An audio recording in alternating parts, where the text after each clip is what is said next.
Right. Hi guys. Hi Chinna. Hi Sharon. Hi Akhil. How are you?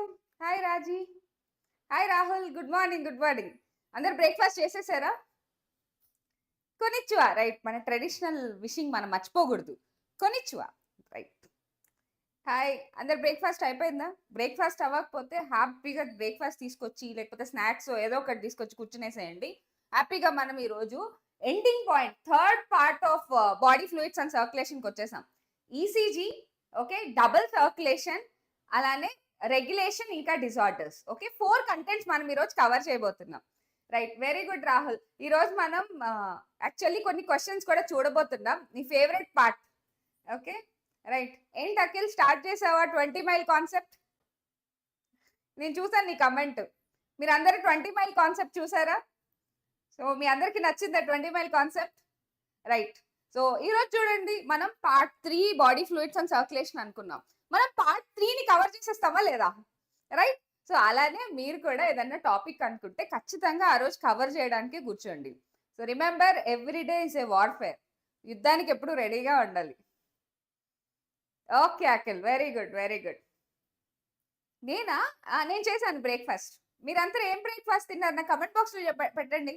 ఎప్పుడు సబ్జెక్టేనా? అప్పుడప్పుడు మనం మీ favourite dish ఏంటో వాటి గురించి కూడా మాట్లాడుకుంటున్నాం కదా. యా, గుర్తున్నావు అఖిల్? సో నా ప్రతి వీడియోలో కమెంట్ ఉంటుంది కదా నీది. రైట్. సో నేనైతే ఓట్స్ మిల్క్ తిన్నాను. మీరేం తిన్నారో కూడా కమెంట్ చేయండి. మీన్వైల్ ఇప్పుడు మనం చెప్పాం కదా, ఈ రోజు టాపిక్ ఏంటంటే ECG, double circulation, regulation of circulation, అలానే ఫైనల్ గా డిజార్డర్స్. ఓకే, ఈ 4 మనం కవర్ చేయబోతున్నాం. రైట్. మరి లేట్ చేయకుండా ఫాస్ట్ గా మనం టాపిక్ లోకి వెళ్ళిపోదాం. Okay right. ఓకే, మనం టాపిక్ పేర్లు కూడా చాలా క్లియర్ గా మీకోసమే, అంటే ఒక పర్టికులర్ టాపిక్ మీరు చూసేటప్పుడు, వీడియో క్లిక్ చేసేటప్పుడు అది ఏ వీడియో, ఆ వీడియో ఏ టాపిక్స్ గురించో మీకు క్లారిటీగా అర్థం అవ్వాలని చెప్పి. Nandini, hi, how are you? So రోజు one of my offline students వస్తారు ఎవరో ఒకరు. Hi Nandini, how are you? I miss all of you guys నిజంగా. కానీ ఎనీవేస్, నాకు చాలా మంది కొత్త స్టూడెంట్స్ వస్తున్నారు కదా. సో మిమ్మల్ని కూడా నేను ప్రౌడ్ మూమెంట్లో పెట్టాలి కాబట్టి. తాలింపు rice and chai, very good. Right. చిన్నప్పుడు మా మదర్ కూడా నైట్ రైస్ మిగిలిపోతే పక్క రోజు ఇలానే తాలింపు రైస్ చేసేవాళ్ళు. Nostalgic moment. Okay right, late చేయకుండా ఈసీజీకి వెళ్ళిపోదామా? అదే మన షార్ట్ ఒకటి ఉంది కదా, బ్రహ్మానందం ఇలా టక్ టక్ టక్ అని ధనరాజ్ ఇలా అంటుంటాడు. ఏ movie? Julai movie. Right. So ఇప్పుడు మనం నెక్స్ట్ వచ్చేద్దాం ఫాస్ట్ గా. It's been so many days కదా మనం అంతా మీట్ అయ్యి. ఈసీజీ. సో పెన్ లెంత్ తగ్గించుకొని ఇప్పుడైతే ఈసీజీ, దీన్నే ఈకేజీ అని కూడా అంటారు. రైట్. సో ఇప్పుడైతే మనం 3 పదాలు చూస్తాం. ఒకే అబ్రివేషన్ కి, ఒకే ఈ టర్మినాలజీకి 3 అబ్రివేషన్స్ వస్తాయి. Okay, hello Akhil. Electrocardiogram కదా, ఎలక్ట్రోకార్డియోగ్రామ్. Next one ఎలక్ట్రోకార్డియోగ్రాఫ్.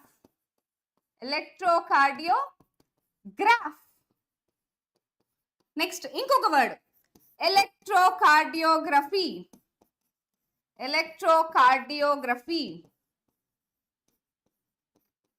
సో మనం ఎన్సీఆర్టీలో చూసినట్టయితే, సో మనకి ఫర్ ఎగ్జాంపుల్ మీరు జనరల్గా ఒక హాస్పిటల్ సీన్ చూస్తారు. మీరు హాస్పిటల్లోకి ఎంటర్ అవ్వగానే పిప్పి అని చెప్పి ఒక సౌండ్ వస్తుంది. అదే nothing but ECG. Right. So జనరల్గా మీకు బ్రీతింగ్ ఇంకా ఎక్స్చేంజ్ ఆఫ్ గ్యాసెస్లో ద హై డయాగ్నోస్టిక్ వాల్యూ ఉండే మీ డివైస్ ఏది? స్పైరోమీటర్.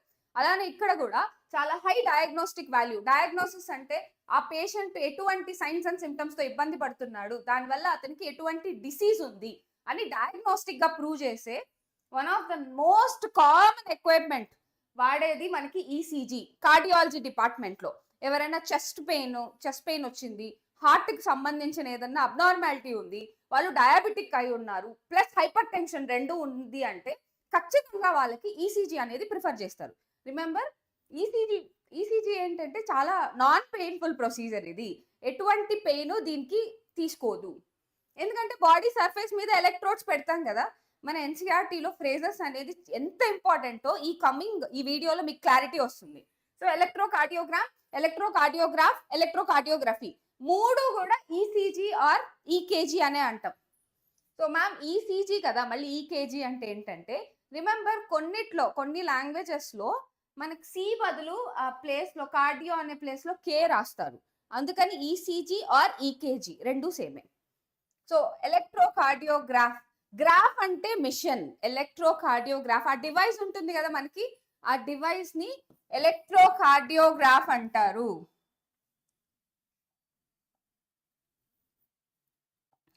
ఆ డివైస్ ని ఎలక్ట్రోకార్డియోగ్రాఫ్ అంటారు. రిమెంబర్, మర్చిపోకండి. అలానే రైట్, ఎలక్ట్రోకార్డియోగ్రఫీ అంటే ఏం లేదు, సింపుల్. మనకి మొత్తం ఈసీజీనే. మనం ఎన్సీఆర్టీలో మాట్లాడుకునే ఈసీజీ ఏంటి, పి అని వస్తుంది కదా, రైట్. సో స్టాండర్డ్ ఈసీజీ మనం అడ్వాన్స్డ్ ఈసీజీ గురించి ఇప్పుడే మాట్లాడుకోవట్లేదు. రిమెంబర్, మనం ఎన్సీఆర్టీలో మాట్లాడుకునే ఈసీజీ స్టాండర్డ్ ఈసీజీ. స్టాండర్డ్ ఈసీజీలో మెయిన్ గా 3 లీడ్స్ గురించి చెప్పారు. ఏంటది, ఒక్కొక్క లీడు ఒక్కొక్క వ్రిస్ట్ లో పెడతారు. రైట్ వ్రిస్ట్ లో ఒకటి, లెఫ్ట్ వ్రిస్ట్ లో ఒకటి, ఇంకొక లీడ్ మాత్రం లెఫ్ట్ యాంకిల్ లో పెడతారు. రిమెంబర్ 3 లీడ్స్ ఉంటాయి, మాట్లాడుకుందాం. రైట్, ఫస్ట్ ఆఫ్ ఆల్ ఈ 3 టర్మినాలజీస్ కి డిఫరెన్సెస్ చూసేద్దాం. ఎలక్ట్రోకార్డియోగ్రాఫ్ అంటే డివైస్, ఎలక్ట్రోకార్డియోగ్రఫీ అంటే ఏంటంటే procedure of taking ECG. ECG తీసుకునే ప్రొసీజర్ ని, yes Sudarshan, what is your doubt, let me know. Right, ఆ ప్రొసీజర్ ఉంటుంది కదా, అంటే ఫస్ట్ పేషెంట్ ని ప్రిపేర్ చేయడం, హైడ్రోజెల్ యాడ్ చేయడం, సో పేషెంట్ ని ప్రిపేర్ చేయడం, లీడ్స్ పెట్టడం, వీటన్నిటిని ప్రొసీజర్ అంటారు. ప్రొసీజర్ ఆఫ్ టేకింగ్ ఈసీజీని ఎలక్ట్రోకార్డియోగ్రఫీ అని పిలవాలి. Procedure, right. ఎలక్ట్రోకార్డియోగ్రాఫ్ అంటే రిపోర్ట్, మనకు ఒక పేపర్ లో వస్తుంది కదా ఇలా గీతలుగా, దాన్నే మనం ఎలక్ట్రోకార్డియోగ్రామ్ అంటాం. ఎలక్ట్రోకార్డియోగ్రామ్ అంటే రిపోర్ట్. మీకు డిఫరెన్స్ అర్థమైంది కదా ఇప్పుడు. సో ఈసీజీ అంటే ఫుల్ ఫామ్ ఏంటి, రిమెంబర్ అబ్రివేషన్స్ కూడా చాలా ఇంపార్టెంట్. ఓకే, బిఓడి, ఈసీజీ ఇలాంటివన్నీ అబ్రివేషన్స్ మనకి ఫైనల్ నీట్ లో కూడా అడుగుతారు. ఈసీజీ అంటే ఎలక్ట్రోకార్డియోగ్రామ్, గ్రామ్ అంటే రిపోర్ట్, గ్రాఫ్ అంటే డివైస్, గ్రఫీ అంటే ప్రొసీజర్. ఓకే, మనం ఎన్సీఆర్టీలో మాట్లాడుకునేది స్టాండర్డ్ ఈసీజీ గురించి మాత్రమే, మనం అడ్వాన్స్డ్ ఈసీజీ గురించి మాట్లాడుకోవట్లేదు. Understand, underline my point, red ink తో అండర్లైన్ చేసుకోండి ఈ పాయింట్స్ అన్ని కూడా. Hello Tanuja, good morning. Right, ఇప్పుడు కమింగ్ నెక్స్ట్ వచ్చేద్దాం. ఇప్పుడు మనం ఇంటర్ప్రెట్ చేద్దాం. ఇంటర్ప్రెట్ అంటే అండర్స్టాండ్ చేసుకోవడానికి ట్రై చేద్దాం ఈసీజీని. ఓకే, ఈకేజీ అన్న ఎలక్ట్రోకార్డియోగ్రామే. ఇప్పుడు ఫర్ ఎగ్జాంపుల్ మీకు ఒక విషయం చెప్తాను. కలర్ అంటాం కదా, COLOUR కలర్. వేరే కంట్రీస్, వేరే ఇంగ్లీష్ లో KOLOR కలర్, రెండు కలరే కదా. అంటే కొన్నిట్లో కార్డియో అనేది కేతో స్టార్ట్ చేస్తారు, సితో కాకుండా. అందుకని ఈసీజీ ఆర్ ఈకేజీ అని పెడతారు. అర్థమైందా మీకు? Hi Deekshi, good morning. Right, ఇప్పుడు మనం ఒక్కసారి ఈసీజీని ఇంటర్ప్రెట్ చేయడానికి ట్రై చేద్దాం. So first of all electrocardiograph లో మనకి యాక్చువల్ గా మనం ఇక్కడ మాట్లాడుకునేది స్టాండర్డ్ ఈసీజీ. స్టాండర్డ్ ఈసీజీలో మెయిన్ గా 3 లీడ్స్ గురించి మాట్లాడుకుంటున్నాం. రిమెంబర్, ఎన్ని లీడ్స్? 3 లీడ్స్. సో లీడ్ 1 ఎక్కడ పెడతాం? Right wrist. Lead 2 left wrist. Lead 3 left ankle. Got it? మీకు అర్థమైందా? ఓకే, 3 లీడ్స్ ఎక్కడెక్కడ పెడతాం? రైట్, పోలీస్ అంటాం కదా, అందుకే ఈసీజీ ఈకేజీ రెండు ఒకటే, రెండు ఎలక్ట్రోకార్డియోగ్రామే, ఎలక్ట్రోకార్డియోగ్రాఫే, ఎలక్ట్రోకార్డియోగ్రఫీనే. స్టాండర్డ్ ఈసీజీ ఎన్సీఆర్టీలో మనం మాట్లాడుకునేది స్టాండర్డ్ ఈసీజీ. 3 లీడ్స్ పెడతాం. Lead 1 right wrist, lead 2 left wrist, lead 3 ఇది ఇంపార్టెంట్ లెఫ్ట్ యాంకిల్ లో పెడతారు. స్టేట్మెంట్ మొత్తం రాసి ఓకే స్టేట్మెంట్ మొత్తం రాసి లాస్ట్ లో రైట్ యాంకిల్ అని రాస్తారు. అప్పుడు ఆ స్టేట్మెంట్ తప్పు అవుతుంది. Remember left ankle. Okay got it. Next ఇంకా డీటెయిల్డ్ ఎగ్జామినేషన్ కావాలంటే ఎన్సీఆర్టీలో ఇదే లైన్ ఇచ్చున్నారు చూడండి. డీటెయిల్డ్ ఎగ్జామినేషన్ కావాలంటే లీడ్స్ ఎక్కడ పెడతాం? సో డీటెయిల్డ్ ఎగ్జామినేషన్ కి the leads are placed on the chest. Leads are placed on the chest. Okay, so standard ECG లో మనకి major leads 3, right wrist, left ankle. Detailed examination కోసం leads అనేవి chest మీద place చేస్తాం. NCERT లో clear గా ఇచ్చున్నారు కదా, రైట్. ఇప్పుడైతే నెక్స్ట్ అసలు ఈసీజీ అంటే ఏంటి? ఈసీజీ అంటే ఏంటంటే మన హార్ట్ ఎలక్ట్రికల్ ఇంపల్స్ ని కండక్ట్ చేస్తుంది. మన హార్ట్ ఏం చేస్తుంది? హార్ట్ కండక్ట్స్ ఎలక్ట్రికల్ ఇంపల్సెస్ ని కండక్ట్ చేస్తుంది మన heart in the form of action potentials.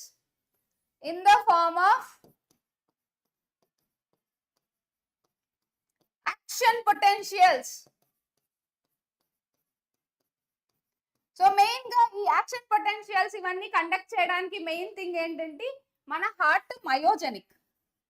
మనకు ఆల్రెడీ తెలుసు మన హార్ట్ మయోజెనిక్. మన మయోజెనిక్ హార్ట్ లో స్పెషల్ కార్డియాక్ మజిల్ ఉంటుంది. Special cardiac muscle. ఆ స్పెషల్ కార్డియాక్ మజిలే నోడల్ టిష్యూ అవుతుంది. అవే నోడల్ టిష్యూ. సో ఒక్కసారి కండక్టింగ్ సిస్టమ్ గురించి ఒక్క పాయింట్ లో మాట్లాడుకుందాం. సో మనకి ఈజీ అయిపోతుంది. ఎస్ఏ నోడ్ నుంచి ఎక్కడికి వెళ్తుంది మనకి ఇన్ఫర్మేషన్? ఏవి నోడ్ నుంచి ఎక్కడికి వెళ్తుంది? ఏవి బండల్. దాన్నే బండిల్ ఆఫ్ హిస్ అని కూడా అంటాం. రిమెంబర్ ఎన్సీఆర్టీలో ఒక లైన్ ఉంది. ఏవి బండిల్ ఎలా వెళ్తుందంటే ఏట్రియో వెంట్రికులర్ సెప్టమ్ నుంచి upper part of interventricular septum వరకు వెళ్తుంది. రైట్ ఏట్రియో వెంట్రికులర్ సెప్టమ్ మీదుగా వెళ్ళి upper part of interventricular septum వరకు వెళ్తుంది. ఇది మాత్రం చాలా క్లారిటీగా గుర్తుపెట్టుకోండి. ఇది ఎన్సీఆర్టీ ఫ్రేజ్. ఏవి బండల్ నుంచి బండల్ బ్రాంచ్ వస్తుంది. బండల్ బ్రాంచ్ నుంచి ఏమొస్తుంది? బండల్ బ్రాంచ్ నుంచి మనకి పర్కెంజీ ఫైబర్స్ వస్తాయి. Purkinje fibres, right. సో ఇది conducting system of the heart. Nodal tissue అనేది ఏంది? Special heart musculature. ఇది కూడా very important PYQ. Okay, SA node to AV node to AV bundle to bundle branch నుంచి Purkinje fibres. ఇప్పుడు ఒక్కసారి మనం wave అనేది గీసేద్దాం. ఓకే, సో యూజువల్ గా మన బాడీలో హార్ట్ జనరేట్ చేసే electrical impulses in the form of action potentials ని బాడీ మీద సర్ఫేస్ ఆఫ్ ద బాడీ నుంచి కలెక్ట్ చేయడమే ECG. So what is ECG? The action potentials లేదా electrical impulses. The electrical impulses produced by the body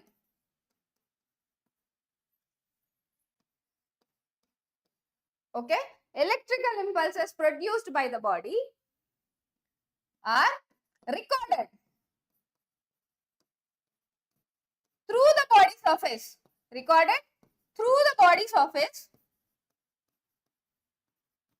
so మనకు తెలుసు బాడీలో చాలా fluids ఉంటాయి. Blood is a fluid, lymph is a fluid, interstitial fluid. ఈ fluid నుంచి మనం ఈజీగా ఎలక్ట్రికల్ డిశ్చార్జెస్ అనేవి రికార్డ్ చేయొచ్చు. So very simple. వాటర్ లో కరెంట్ వైర్ పడిందంటే వాటర్ లో కూడా సర్క్యులేట్ అవుతూ ఉంటుంది కదా కరెంట్. వాటర్ లో కూడా కరెంట్ వెళ్తుంది. సేమ్ అదే మెకానిజమే మన బాడీలో కూడా. హార్ట్ ఎలక్ట్రికల్ ఇంపల్సెస్ ని జనరేట్ చేసి ఆ ఎలక్ట్రికల్ ఇంపల్సెస్ ని యాక్షన్ పొటెన్షియల్స్ రూపంలో కండక్ట్ చేస్తున్నప్పుడు సో మనం ఏం చేస్తున్నాం? మన బాడీ సర్ఫేస్ నుంచి ఆ ఎలక్ట్రికల్ ఇంపల్సెస్ ని ఎలక్ట్రోడ్స్ ద్వారా తీసుకుంటున్నాం. ఎక్కడి నుంచి ఎలక్ట్రికల్ ఇంపల్సెస్ రికార్డ్ చేస్తున్నాం? బాడీ సర్ఫేస్ నుంచి. ఆ బాడీ సర్ఫేస్ ఎక్కడి నుంచి ఎలక్ట్రికల్ ఇంపల్సెస్ ని తీసుకుంటుంది? హార్ట్ మస్కులేచర్ కండక్ట్ చేసే యాక్షన్ పొటెన్షియల్ ద్వారా. Okay, hi Amlu. Okay, hi Kim Nam జూనా, కొరియనా? Okay, right. The electrical impulses produced by the body are recorded through the body surface. అంటే స్కిన్ మీద నుంచి రికార్డ్ చేస్తున్నాం బాడీ సర్ఫేస్ అంటే.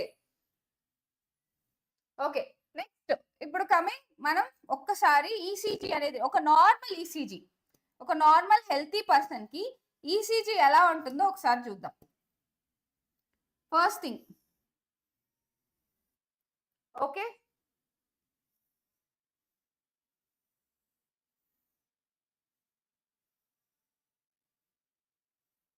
సో గైస్, సో ఈ వేవ్ లో అన్నిటికంటే టాలెస్ట్ వేవ్ ఏదో ఒకసారి చెప్పండి.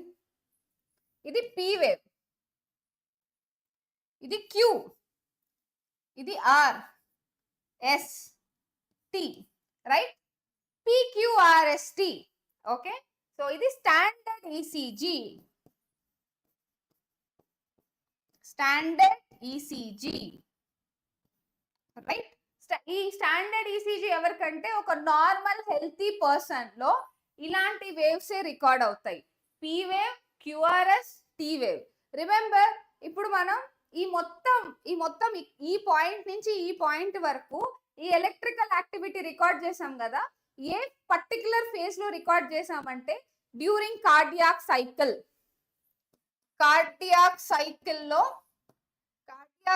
During cardiac cycle the electrical impulses, ఇది one cardiac cycle. Starting P wave నుంచి T wave, ending of T wave వరకు కూడా జరిగే ఈ మొత్తం ఎలక్ట్రికల్ డిశ్చార్జెస్ అన్ని కూడా ఒక కార్డియాక్ సైకిల్ లో రికార్డ్ చేసినవే. ఓకే, అర్థమైందా? ఇది ఒక కార్డియాక్ సైకిల్. ఇప్పుడు నెక్స్ట్, పి అంటే ఏంటి, క్యూఆర్ఎస్ కాంప్లెక్స్ అంటే ఏంటి, టీ అంటే ఏంటి ఒకసారి డీటెయిల్ గా చూసేద్దాం. ఓకే, ఇప్పుడు ఒక్కసారి ఇక్కడ చిన్న వేవ్ ఒకటి వేస్తాను.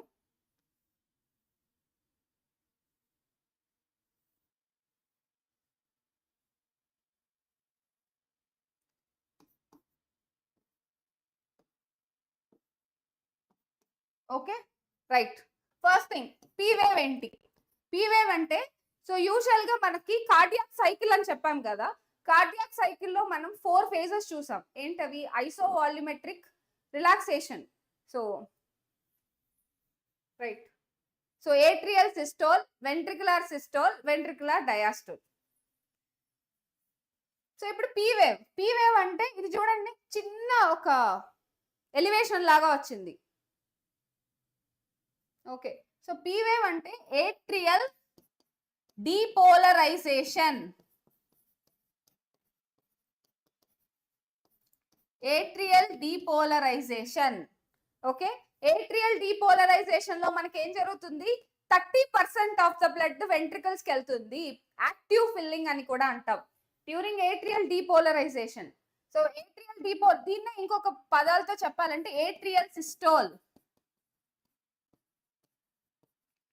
Atrial systole, right? Atrial depolarisation అన్నా పిలవచ్చు, ఏట్రియల్ సిస్టోల్ అన్నా పిలవచ్చు.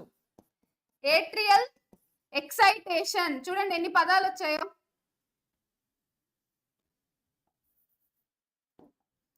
ఏట్రియల్ ఎక్సైటేషన్, ఓకే, లేదా ఏట్రియల్ కంట్రాక్షన్. సో యాక్చువల్లీ ఈ పర్టికులర్ ఫేజ్ లో ఏం జరుగుతుంది మనకి? Impulses start from SA node.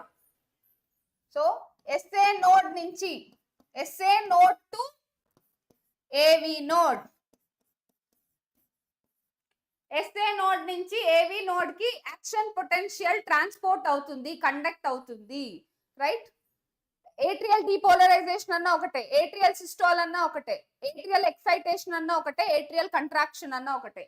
So during the part of cardiac cycle లో యాక్చువల్ గా ఏం జరుగుతుంది అంటే ఏవి వాల్స్ ఓపెన్ లో ఉంటాయి. ఏవి వాల్స్ ఓపెన్ లో ఉంటాయి కాబట్టి, సో జాయింట్ డయాస్టోల్ తర్వాత జరిగేది ఇది. ఆఫ్టర్ జాయింట్ డయాస్టోల్ ఏ వేవ్ వస్తుంది? పి వేవ్ వస్తుంది. This is after joint diastole P wave వస్తుంది. అంటే ఇప్పుడు ఏం జరుగుతుంది, యూజువల్ గా జాయింట్ డయాస్టోల్ లో పాసివ్ ఫిల్లింగ్ జరిగిపోతుంది. పాసివ్ ఫిల్లింగ్ ద్వారా 70% ఆఫ్ ద వెంట్రికల్స్ ఫిల్ అయిపోతాయి. The remaining 30% of the ventricles ని ఫిల్ చేసేదే ఈ P wave. Okay, 30% of ventricular filling, దీన్నే మనం ఏమంటాం, యాక్టివ్ ఫిల్లింగ్ అంటాం.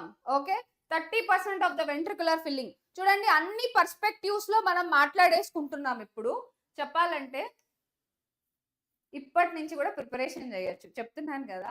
ఈ రోజు నుంచి ప్రిపరేషన్ స్టార్ట్ చేసినా మీరు తప్పకుండా మెడికల్ కాలేజ్లో ఉంటారు next year, right?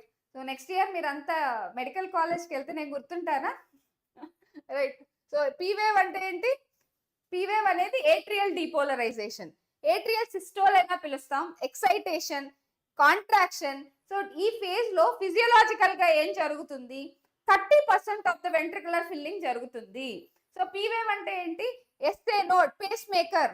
SA node లో ఏమవుతుంది, ఎస్ఏ నోడ్ ఇక్కడ, సో ఇది పేస్ మేకర్ కదా, initiation and maintaining the rhythm of the heart.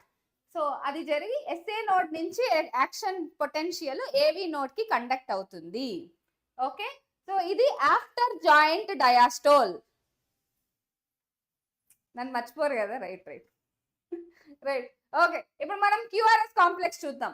పీవేవ్ మీకు అందరికి అర్థమైపోయింది కదా, పీవేవ్ క్లారిటీ వచ్చేసింది కదా, అన్ని పర్స్పెక్టివ్స్ లోను పీవేవ్ ని కవర్ చేసేసాం. ఓకే, పీవేవ్ అనేది ఏట్రియల్ డిపోలరైజేషన్. ఇప్పుడు నెక్స్ట్ క్యూఆర్ఎస్ కాంప్లెక్స్ చూద్దాం. సేమ్ మళ్ళీ ఒకసారి వేవ్ వేసేసుకుందాం. జాయింట్ డయాస్టోల్ తర్వాత ఏట్రియల్ సిస్టోల్ వస్తుంది, దాని తర్వాత ఓకే క్యూఆర్ఎస్ కాంప్లెక్స్. సో ఈ క్యూఆర్ఎస్ కాంప్లెక్స్ ని ఆ పేరుతో ఎందుకు పిలుస్తాం, ఆ క్యూఆర్ఎస్ కాంప్లెక్స్ ని ఎందుకు పిలుస్తామంటే it's a union of 3 waves అన్నమాట, Q wave, R wave, S wave. అసలు ఒక స్టూడెంట్ నన్ను ఒక డౌట్ అడిగారు, మ్యామ్ ఎందుకు పీక్యూఆర్ఎస్టీ అని పెట్టారు అని చెప్పి, ఎందుకు ఏబిసిడి ఇలా పెట్టలేదు, XYZ ఇలా ఎందుకు పెట్టలేదు అని చెప్పి. రిమెంబర్, జనరల్ గా ప్రతి దానికి పేరు పెట్టాలంటే చాలా కష్టం. ఏబిసిడీలు, ఇప్పుడు బ్లడ్ గ్రూప్ కి ఏబిసిడీలు వాడేస్తారు. మ్యాథ్స్ లో తీసుకోండి, ఆల్ఫా, బీటా, గామా, మన దాంట్లో కూడా వాడేస్తాం. ఏబిసిడీలు కూడా ఎక్కువ వాడేస్తారు దాంట్లో. సో కాబట్టి థ్యాంక్ యూ. సో కాబట్టి ఏమవుద్దంటే, కాబట్టి ఏదో ఒక లెటర్ సీక్వెన్స్ వాడాలి కాబట్టి ఈ పీ నుంచి తీసుకున్నారనమాట. ఇప్పుడు అర్థమైందా లాజిక్? పీక్యూఆర్ఎస్టీ అని ఎందుకు వాడారంటే ఏబిసిడీలు ప్రతి దాంట్లో ఉన్నాయి, అందుకే పీక్యూఆర్ఎస్టీ వాడారు. క్యూఆర్ఎస్ కాంప్లెక్స్ అనాలి దీన్ని, ఎందుకంటే క్యూఆర్ఎస్ కాంప్లెక్స్ అనేది నెంబర్ ఆఫ్ వేవ్స్ ఎక్కువ ఉంది కదా, అప్పుడు కాంప్లెక్స్ అవుతుంది. పీ వేవ్ ని మాత్రం పీ కాంప్లెక్స్ అన్నాం, పీ వేవ్ అనే అంటాం. Okay, remember.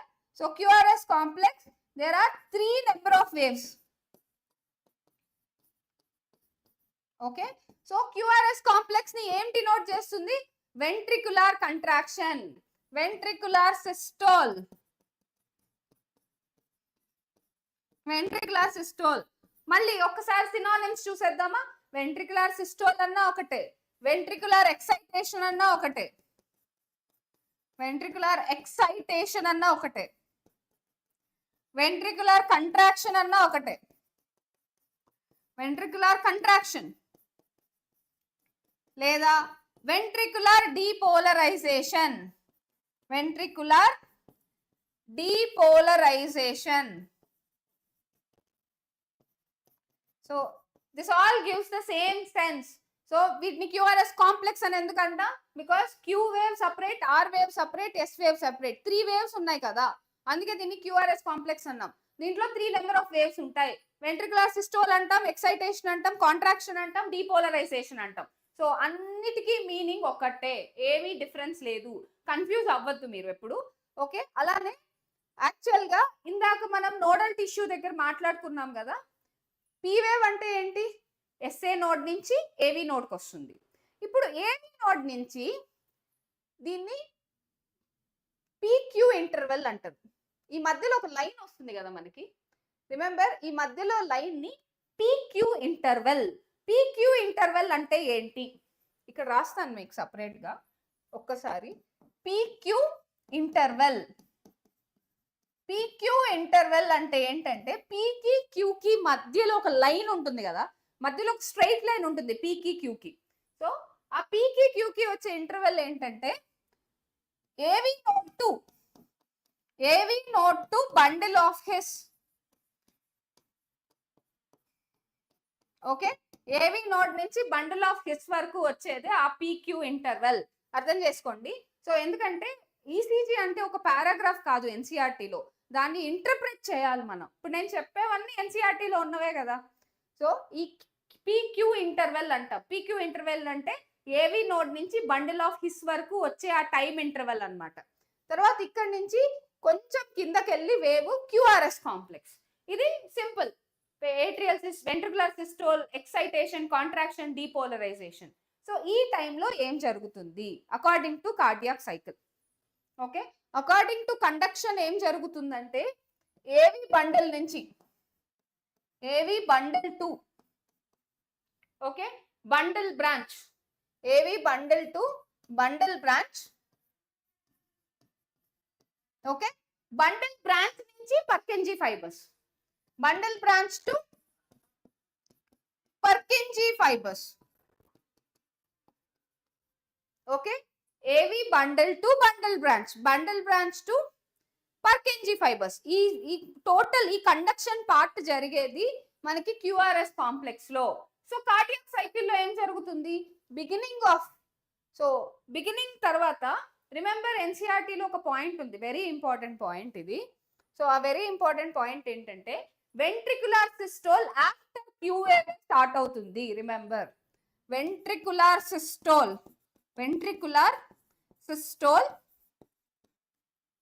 starts only after Q wave,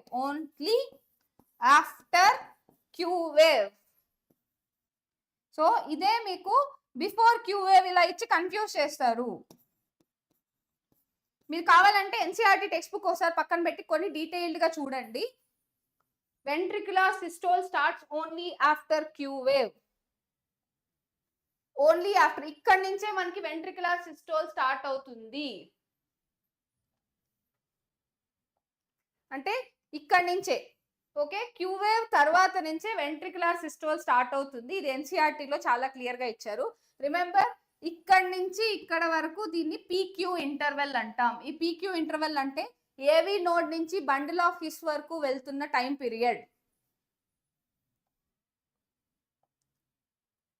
right. So actual గా ఫిజియలాజికల్ గా ఏం జరుగుతుంది అంటే ఈ బిగినింగ్ ఆఫ్ క్యూ వేవ్ తర్వాత జరిగే దాంట్లో మనకి ఏవి వాల్స్ క్లోజ్ అయిపోతాయి. AV walls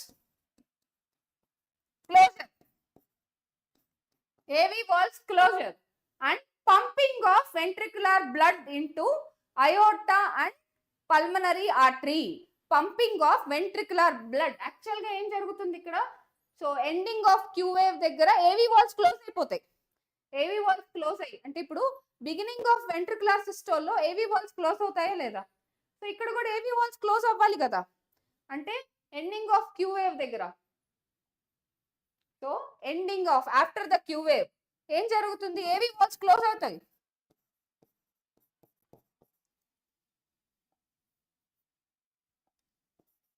AV valves closed. So AV valves close అయిపోతాయి కాబట్టి ventricles pumps the blood, ventricles pumps the blood to aorta and pulmonary artery. Aorta and pulmonary artery. Okay, you got the point now. మీకు అర్థమైపోయింది కదా detailed గా. QRS complex ఒక్కసారి చూసేద్దాం. QRS complex అంటే ఏంటి, నెంబర్ ఆఫ్ వేవ్స్, 3 వేవ్స్ ఉన్నాయి. So ventricular systole, excitation, contraction, depolarisation, వీటిని ఎప్పుడు పిలుస్తాము, end of the Q wave. End of the Q wave అప్పుడే మనకి వెంట్రికులర్ సిస్టోల్ స్టార్ట్ అవుతుంది. వెంట్రికులర్ సిస్టోల్ అంటే ఏంటి, conducting part wise AV bundle to bundle branch to Purkinje fibres. Okay, so actual గా ఇక్కడ ఏం జరుగుతుంది, ఏవి వాల్స్ క్లోజ్ అయిపోతాయి. So the ventricles pumps the blood to aorta and pulmonary artery. Are you clear in this? QRS complex clear అయిపోయిందా? PQ interval అంటే ఏంటో కూడా మీకు ఈజీగా ఇప్పుడు అర్థమైపోయింది కదా. ఎప్పుడైనా మీకు PQ ఇంటర్వెల్ ఇలాంటి కన్ఫ్యూజింగ్ క్వశ్చన్స్ వస్తే మీకు ఈజీగా అర్థం అవడం కోసమే హోల్ కాన్సెప్ట్ మీకు ఒకసారి ఎక్స్ప్లెయిన్ చేస్తున్నాను. నెక్స్ట్ రైట్, P వేవ్ అయిపోయింది, QRS కాంప్లెక్స్ అయిపోయింది, ఫైనల్ గా T వేవ్ కి వచ్చేద్దాం. T wave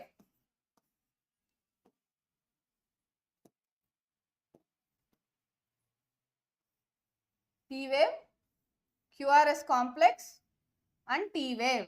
so T wave లో కూడా మన NCERT లో చాలా వెరీ వెరీ ఇంపార్టెంట్ పాయింట్ ఒకటి వస్తుంది. అసలు T వేవ్ అంటే ఏంటి?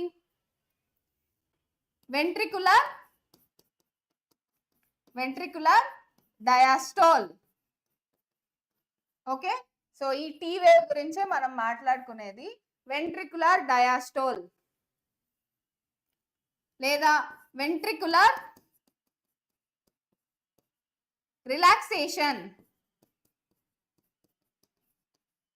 Ventricular repolarisation.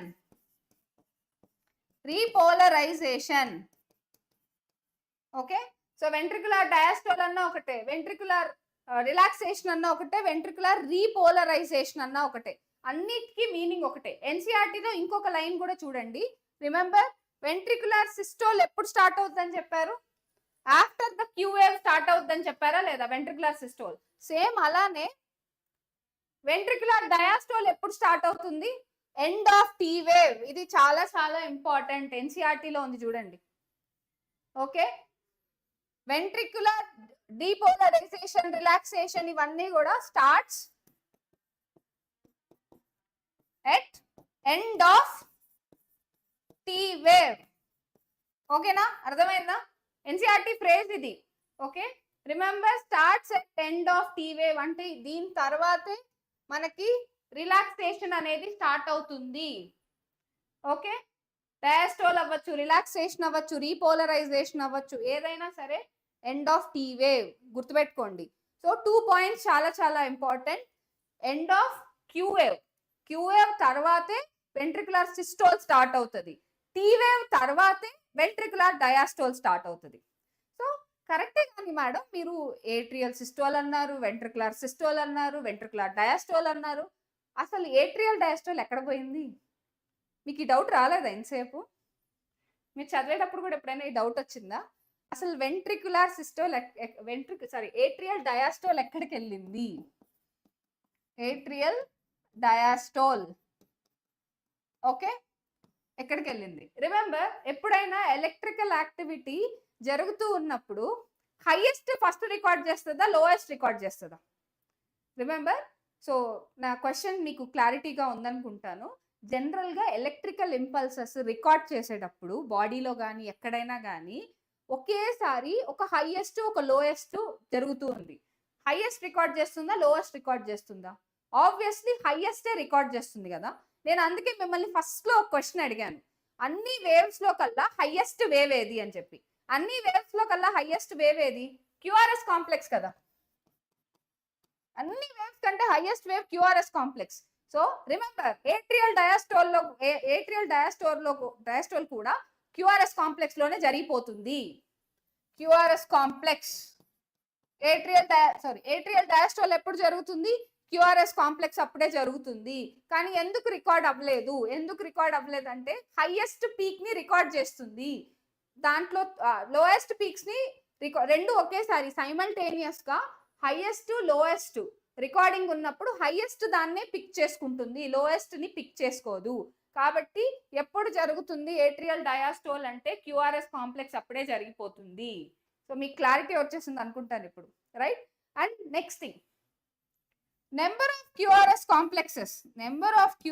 కాంప్లెక్సెస్ ని కౌంట్ చేస్తే హార్ట్ బీట్ తెలుస్తుంది. Number of QRS complex denotes the heartbeat.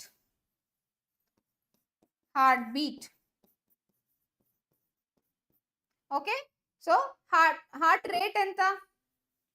Heart beat కాదు, heart rate.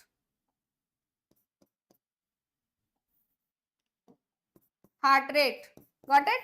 So number of QRS complexes. So 70 to 75 beats per minute. అంటే అప్పుడు ఎన్ని QRS కాంప్లెక్స్లు రావాలి?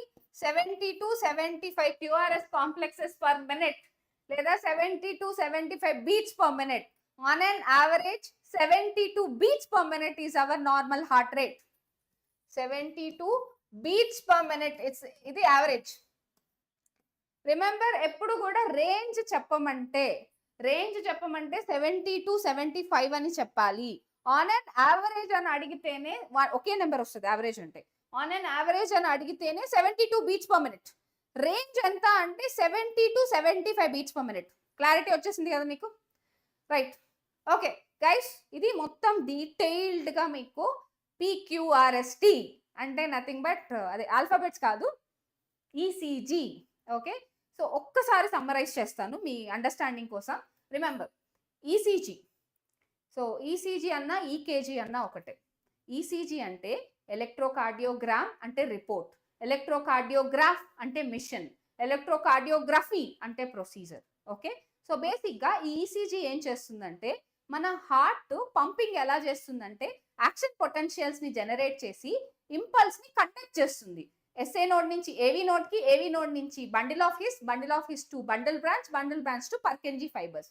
ఇలా ఎలక్ట్రికల్ ఇంపల్సెస్ ని కండక్ట్ చేసేటప్పుడు ఎలక్ట్రిసిటీ అనేది జనరేట్ అవుతుంది. ఈ ఎలక్ట్రిసిటీని మన బాడీ సర్ఫేస్ నుంచి తీసుకొని అబ్జర్వ్ చేసుకొని రికార్డ్ చేసేదాన్ని ECG అంటాం. ఓకే, ఈ ECGలో మనకు ఒక నార్మల్ హ్యూమన్ బీయింగ్ ECG రిపోర్ట్లో మెయిన్గా 4 వేవ్స్ ఉంటాయి. PQRS 5 వేవ్స్ ఉంటాయి. PQRST. సో ఈ 5 వేవ్స్ ని 3 గా డివైడ్ చేసాం. P వేవ్ ఒకటి, QRS కాంప్లెక్స్ ఒకటి, T వేవ్ ఒకటి.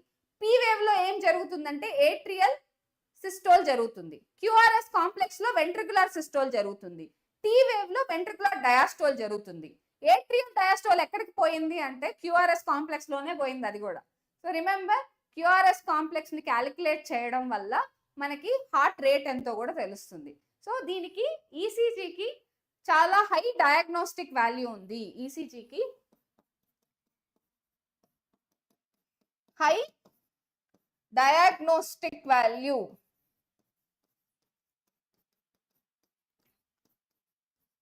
Any abnormality you take angina pectoris లేదా మనకి కార్డియాక్ అరిథ్మియాస్ అంటే రిథంలో కొట్టుకోకపోవడం, కార్డియాక్ హార్ట్ పర్టికులర్ రిథంలో కొట్టుకోకపోవడము, లేకపోతే కార్డియాక్ ఫెయిల్యూర్, ఇలాంటి కేసెస్ అన్నిట్లోనూ ECG అబ్నార్మాలిటీస్ అనేది ఈజీగా కనుక్కోవచ్చు.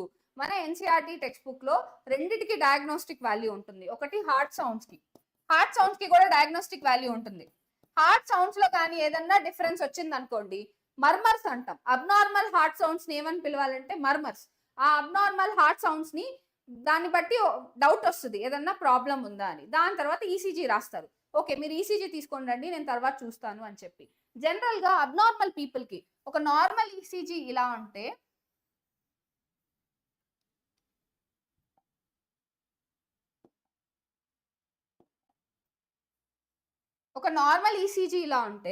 అబ్నార్మల్ ECGs ఎలా ఉంటాయి తెలుసా? ఇలా ఉంటాయి. సో ఇది నార్మల్ ECG ఇలా ఉంటుంది. అబ్నార్మల్ ECG అంటే ఈ QRS కాంప్లెక్స్ తగ్గిపోయింది అంటే సంథింగ్ ఏదో ఈ వెంట్రికల్స్ పంపింగ్ చేయడంలో ఏదో ఇబ్బంది ఉంది అని డాక్టర్కి డౌట్ వస్తుంది. ఓకే, దీని తర్వాత ఫర్దర్గా వాళ్ళకి ఎకోను అలా ఎగ్జామినేషన్ అనేది మారుస్తూ ఉంటారు. ఓకే, మీకైతే క్లారిటీ వచ్చేసింది కదా? Remember breathing and exchange of gases లో స్పైరోమీటర్ కి ఎంత డయాగ్నోస్టిక్ వాల్యూ ఉంటుందో అలానే ఇక్కడ కూడా బాడీ ఫ్లూయిడ్స్ అండ్ సర్క్యులేషన్ లో కూడా ECGకి హార్ట్ సౌండ్స్ కి చాలా డయాగ్నోస్టిక్ వాల్యూ ఉంటుంది. Right, got it. ఇప్పుడైతే మనం నెక్స్ట్ డబుల్ సర్క్యులేషన్కి వెళ్ళిపోదామా? మీరంతా క్లియర్ అని చెప్పండి, డబుల్ సర్క్యులేషన్కి వెళ్ళిపోతాం. Right, are you clear? Is it done? ECG మీకు క్లారిటీ వచ్చేసింది కదా? ECG నుంచి ఎక్కడ ఏ క్వశ్చన్ అడిగినా చెప్పేస్తారు అట్లయితే నాకు తెలిసి. ఓకే, PQ ఇంటర్వెల్ అంటే ఏంటి, అసలు వెంట్రికులర్ సిస్టోల్ ఎక్కడి నుంచి స్టార్ట్ అవుతుంది, వెంట్రికులర్ డయాస్టోల్ ఎక్కడి నుంచి స్టార్ట్ అవుతుంది, ఇంత కీన్గా ఇంత డీప్గా పాయింట్స్ డిస్కస్ చేసాం. రైట్, ఇప్పుడు next double circulation. Right, next పాయింట్కి వచ్చేద్దాం. Okay Rahul, very good.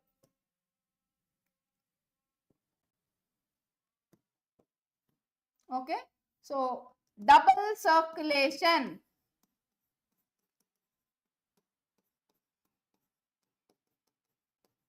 First నేను ఎప్పుడు చెప్పేదే, మీరు ఎప్పుడైనా ఒక పేరు రాశారనుకోండి, ఫస్ట్ ఆఫ్ ఆల్ ఆ పేరు గురించి డిస్కస్ చేసుకోండి.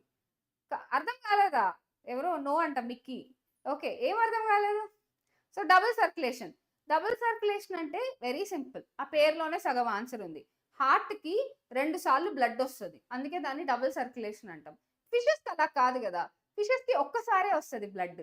ఓకే, అందుకే దాన్ని సింగిల్ సర్క్యులేషన్ అంటాం. సో డబుల్ సర్క్యులేషన్ ఎవరెవరికి జరుగుతుందంటే ఆంఫీబియా, రెప్టాలియా, ఏవ్స్, మెమాలియా.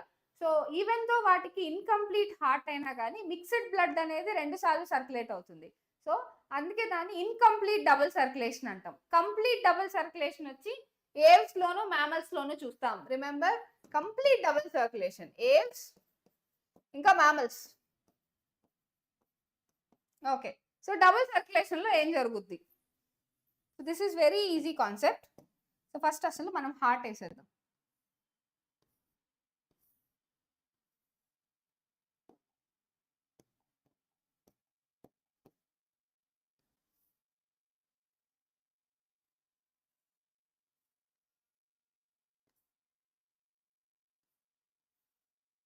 ఓకే, సో హార్ట్కి 2 times బ్లడ్ వస్తుందని చెప్పాం కదా, ఆ 2 times బ్లడ్ ఎలా వస్తుందో చూద్దాం. సో హార్ట్ వేసినప్పుడు మనం లంగ్స్ కూడా వేసేయాలి కదా.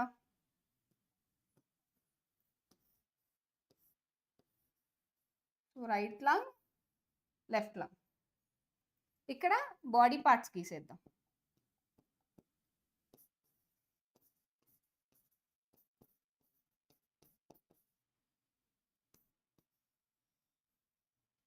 ఓకే, సో బాడీ పార్ట్స్ చూడండి, మూడు ప్లేసెస్ ఉన్నాయి. Body parts, heart, lungs. Okay, first of all ఇప్పుడు జర్నీ స్టార్ట్ అయింది. ఫస్ట్ డీఆక్సిజనేటెడ్ బ్లడ్ కాబట్టి బ్లూ కలర్ లో వేయాలి. రిమెంబర్, డీఆక్సిజనేటెడ్ బ్లడ్ కి బ్లూ కలర్, ఆక్సిజనేటెడ్ బ్లడ్ కి red colour. So deoxygenated blood body parts నుంచి ట్రావెల్ అయ్యి మనకి రైట్ ఏట్రియంకి వెళ్తుంది. ఇది ఆర్ఏ, రైట్ ఏట్రియం. సో ఏం బ్లడ్ ట్రావెల్ అయింది? Deoxygenated blood, deoxy blood. So ఈ deoxy blood superior vena cava లేదా inferior vena cava, superior vena cava, inferior vena cava ద్వారా హార్ట్కి వెళ్ళింది. ఇప్పుడు హార్ట్కి వెళ్ళిన తర్వాత pulmonary artery, okay, pulmonary artery ద్వారా లెఫ్ట్ వెంట్రికల్ నుంచి లంగ్స్కి వెళ్ళింది. Right, pulmonary artery, PA short form లో రాద్దాం. పల్మనరీ ఆర్టరీ ద్వారా లెఫ్ట్ వెంట్రికల్ నుంచి లంగ్స్కి వెళ్ళింది. అక్కడ ఆక్సిజనేషన్ ప్రాసెస్ మళ్ళీ ఫస్ట్ నుంచి సిలబస్ కవర్ చేయబోతున్నాం. న్యూ సిరీస్ స్టార్ట్ అవుతుంది గైస్. ఈరోజు ఈవినింగ్ మీరు 7 o'clockకి వేదాంత తెలుగుకి వచ్చేసేయండి, మీకు న్యూ సిరీస్ గురించి అప్డేట్ వచ్చేస్తుంది. Okay right, new series first నుంచి స్టార్ట్ అవుతుంది మళ్ళీ. అండ్ ఇప్పుడు నెక్స్ట్ ఇక్కడ నుంచి మనం రెడ్ కలర్లోకి మార్చేద్దాం ఫాస్ట్గా. సో ఇక్కడ నుంచి ఇప్పుడు ఆక్సిజనేషన్ ప్రాసెస్ కంప్లీట్ అయిపోయింది కాబట్టి ఆక్సిజనేటెడ్ బ్లడ్ అనేది పల్మనరీ వెయిన్స్ ద్వారా లెఫ్ట్ ఏట్రియంకి వచ్చింది. So pulmonary vein, right, got it. Remember, ఒక ఇంట్రెస్టింగ్ థింగ్ ఒకటి చెప్తాను ఇక్కడ. మన బాడీలో మనకు తెలుసు pulmonary artery is the only artery which transports deoxygenated blood. Pulmonary vein is the only vein which transports. ఈరోజు ఈవినింగ్ 7కి వేదాంతు తెలుగుకి వచ్చేసేయండి. సో మనం కొత్తగా ఒక సిరీస్ లాంచ్ అయిపోతున్నాం. Okay, so pulmonary vein guys. Okay, pulmonary vein ఏం చేస్తుంది? ఆక్సిజనేటెడ్ బ్లడ్ని ఆక్సిజనేషన్కి. అలానే ఇంకొక type of artery and vein కూడా ఇలా డిఫరెంట్గా క్యారీ చేస్తుంది. పల్మనరీ ఆర్టరీ అలానే అంబలికల్ ఆర్టరీ, ఇది కూడా గుర్తుపెట్టుకోండి. పల్మనరీ ఆర్టరీ ఇంకా అంబలికల్ ఆర్టరీ ఈ రెండు డీఆక్సిజనేటెడ్ బ్లడ్ ని క్యారీ చేస్తాయి. పల్మనరీ వెయిన్ అలానే అంబలికల్ వెయిన్ ఈ రెండు ఆక్సిజనేటెడ్ బ్లడ్ ని క్యారీ చేస్తాయి. Okay ma'am, Vedantu live class is there in గుంటూరులో లేదనుకుంటా. గుంటూరులో లేదు అంటే ఆఫ్లైన్ సెంటర్సా అడిగేది? ఓకే రైట్, ఇప్పుడు ఆక్సిజనేషన్ ప్రాసెస్ అయిపోయింది కదా. ఇప్పుడు బ్లడ్ ఏం చేస్తుంది, ఇక్కడ నుంచి అయోటా ద్వారా బాడీ పార్ట్స్కి వెళ్ళిపోతుంది, అయోటా, రైట్.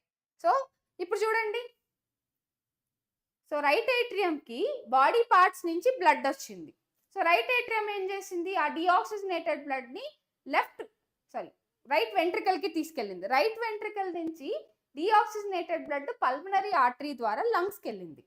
సో లంగ్స్కి వెళ్ళి ఆక్సిజనేషన్ ప్రాసెస్ని కంప్లీట్ చేసుకొని పల్మనరీ వెయిన్ ద్వారా ఆక్సిజనేటెడ్ బ్లడ్ లెఫ్ట్ ఏట్రియంకి వెళ్ళింది. లెఫ్ట్ ఏట్రియం నుంచి లెఫ్ట్ వెంట్రికల్కి వెళ్ళి లెఫ్ట్ వెంట్రికల్ అయోటా ద్వారా బ్లడ్ని మళ్ళీ మొత్తం బాడీ పార్ట్స్కి పంపించేసింది. So heart to body parts, body parts to heart. ఈ సర్క్యులేషన్ని మనం ఏమంటాం అంటే సిస్టమిక్ సర్క్యులేషన్ అంటాం. Okay, systemic circulation. So heart to lungs, lungs to heart, దీన్ని పల్మనరీ సర్క్యులేషన్ అంటాం. ఓకే, సిస్టమిక్ సర్క్యులేషన్ అలానే పల్మనరీ సర్క్యులేషన్, రెండింటిని కలిపి ఏమని పిలవాలి, systemic circulation plus pulmonary circulation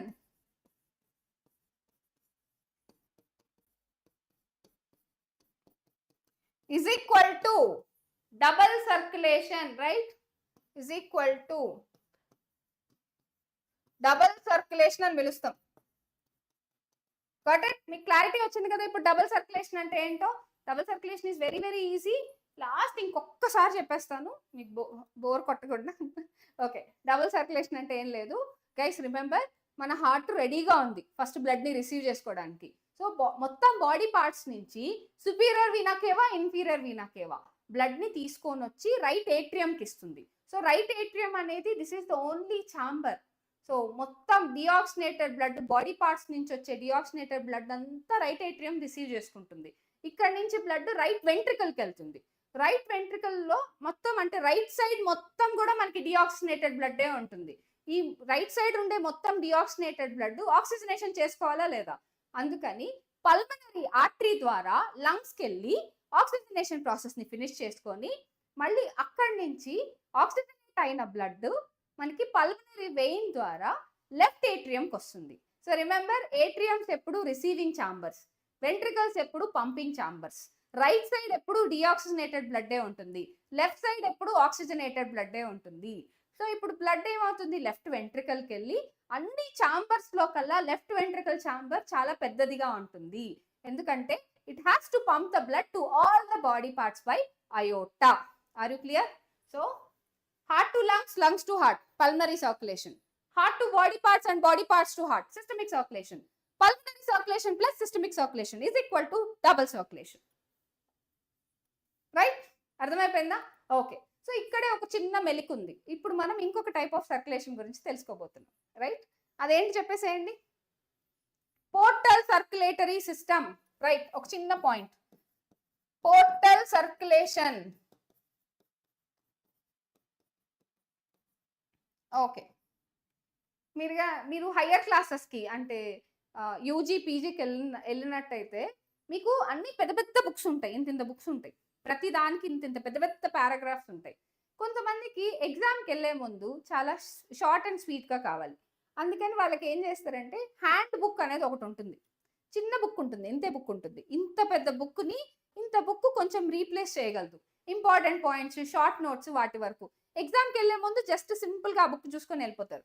so అలానే ప్రతిదీ కూడా, ఇప్పుడు మనం ఒక డ్రగ్ ఇచ్చాము, ఆ డ్రగ్ పర్టికులర్ పాయింట్కి వెళ్ళాలి అంటే చాలా ట్రావెల్ చేసి వెళ్ళాలి.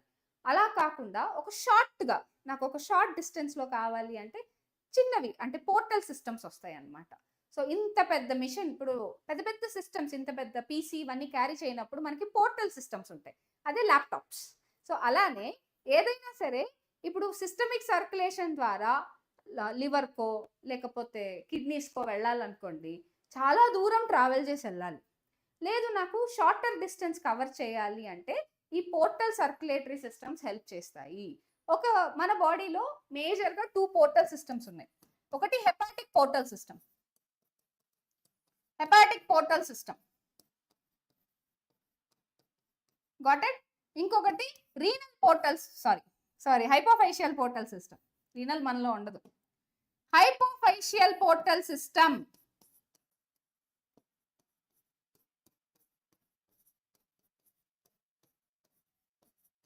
ఓకే, ఏవ్స్ లోను మ్యామల్స్ లోను ఏముంటుంది? హెపాటిక్ పోర్టల్ సిస్టమ్, అలానే hypophyseal portal system.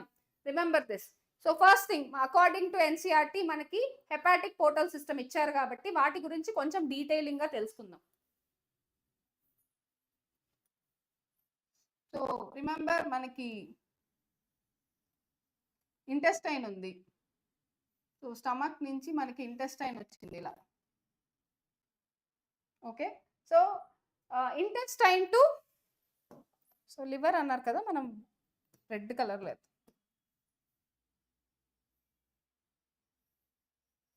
So liver తీసుకుందాం, రాద్దాం. మనం గీసింది లివరో స్ప్లీనో ఏంటో అర్థం అవ్వాలి కదా జనాలకి, రైట్? సో ఇక్కడి నుంచి ఏదైనా సరే నేను బ్లూ కలర్లో వేస్తాను, ఎందుకో చెప్పండి. ఇంటెస్టైన్ నుంచి స్టార్ట్ అయ్యి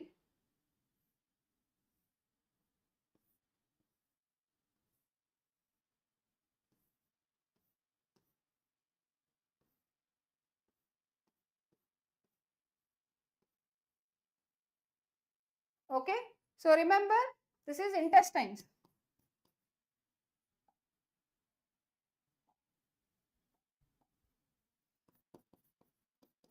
so intestine to liver. So intestine to liver ఒక షార్ట్ సిస్టమ్ ఉంటుంది, దీన్నే హెపాటిక్ పోర్టల్ సిస్టమ్ అంటారు. So there is a venal connection, hepatic portal vein. ఈ వెయిన్ ని మనం ఏమంటాం అంటే hepatic portal vein. Hepatic portal vein, ఎందుకంటే ఇది అవే ఫ్రమ్ ద హార్టే కదా తీసుకెళ్తుంది, సరే టువర్డ్స్ ద హార్టే తీసుకెళ్తుంది, ఇది మొత్తం మళ్ళీ హార్ట్కే వెళ్ళిపోతుంది కాబట్టి vein. So hepatic portal vein, there is a connection. Hepatic portal, remember ఇది వెయిన్, ఇది ఆర్టరీ కాదు, అది కూడా గుర్తుపెట్టుకోండి. So the only blood vessels which starts with vein and ends with vein, hepatic portal vein. The only system starts with vein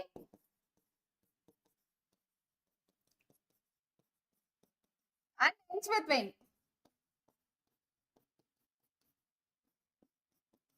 so దాన్నే మనం hepatic portal vein అంటాం, ఇది హెపాటిక్ పోర్టల్ సిస్టమ్. సో మన food మొత్తం digest అయిన తర్వాత ఆ digested food లో ఉండే గ్లూకోజ్, అమైనో యాసిడ్స్, ఫ్యాట్స్ కావచ్చు, ఇవన్నీ ప్రాపర్ గా మెటబాలైజ్ అవ్వడానికి, అలానే మనం తీసుకునే డ్రగ్స్, చాలా వరకు మనం తీసుకునే డ్రగ్స్ అన్ని కూడా ప్రో డ్రగ్స్ అంటారు.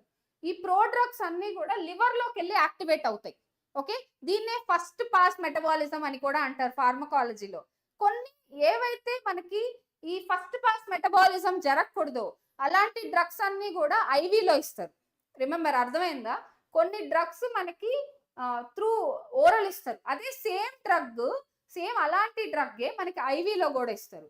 ఏ డ్రగ్ అయితే మనకి త్రూ మౌత్ ఓరల్ ద్వారా ఇస్తారో అది ఖచ్చితంగా ఫస్ట్ పాస్ మెటబాలిజం, అంటే లివర్ ని క్రాస్ అయ్యే వెళ్ళాలి.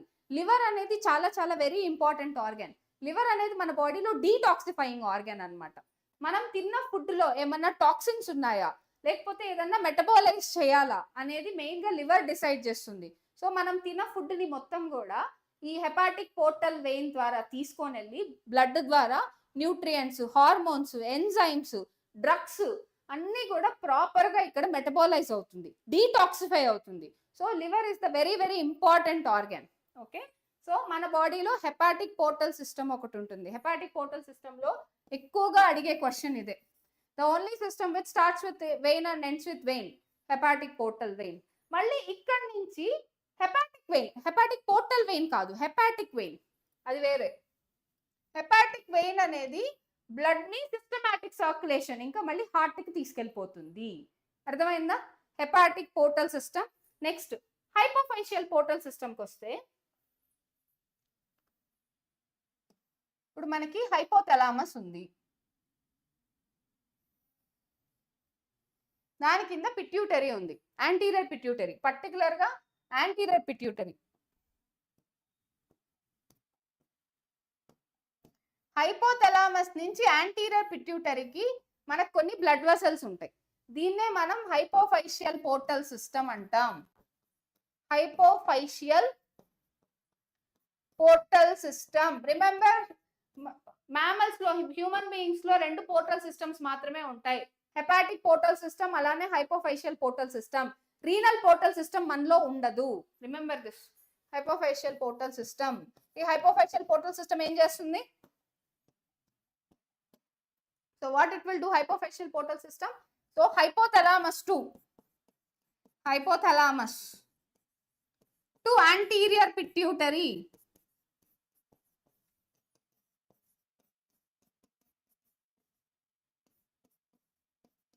ఓకే, హైపోథలామస్ అనేది రిలీజింగ్ హార్మోన్స్ ని యాంటీరియర్ పిట్యూటరీకి పంపిస్తుంది. సో ఓకే, ఏ హార్మోన్స్ పంపిస్తుంది? Releasing hormones to anterior pituitary. Clear? Renal portal system is present in frog. మనకి ఫ్రాగ్ ఉంది కదా, స్ట్రక్చరల్ ఆర్గనైజేషన్ ఇన్ యానిమల్స్ లో. ఫిషెస్ లోను, ఫ్రాగ్ లోను, ఆంఫిబియన్స్ లోను మనకి రీనల్ పోర్టల్ సిస్టమ్ ఉంటుంది, గుర్తుపెట్టుకోండి. ఓకే, మనకి హెపాటిక్ పోర్టల్ సిస్టమ్ అలానే హైపోఫైషియల్ పోర్టల్ సిస్టమ్ ఉంటుంది. ఓకే, వాటికి మళ్ళీ హెపాటిక్ పోర్టల్ సిస్టమ్ కూడా ఉంటుంది. రీనల్ పోర్టల్ సిస్టమ్ గురించి ఒక చిన్న ఇంపార్టెంట్ పాయింట్, ఎందుకంటే మనకి ఫ్రాగ్ కూడా ఉంది కాబట్టి. Renal portal system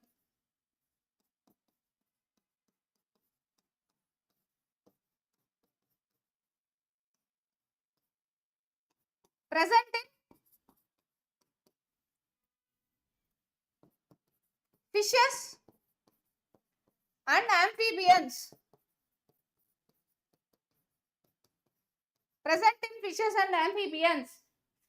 And next one thing, remember, so ఇది ఎక్కడి నుంచి ఎక్కడికి కనెక్షన్ అంటే lower limbs to kidney. Connecting lower limbs to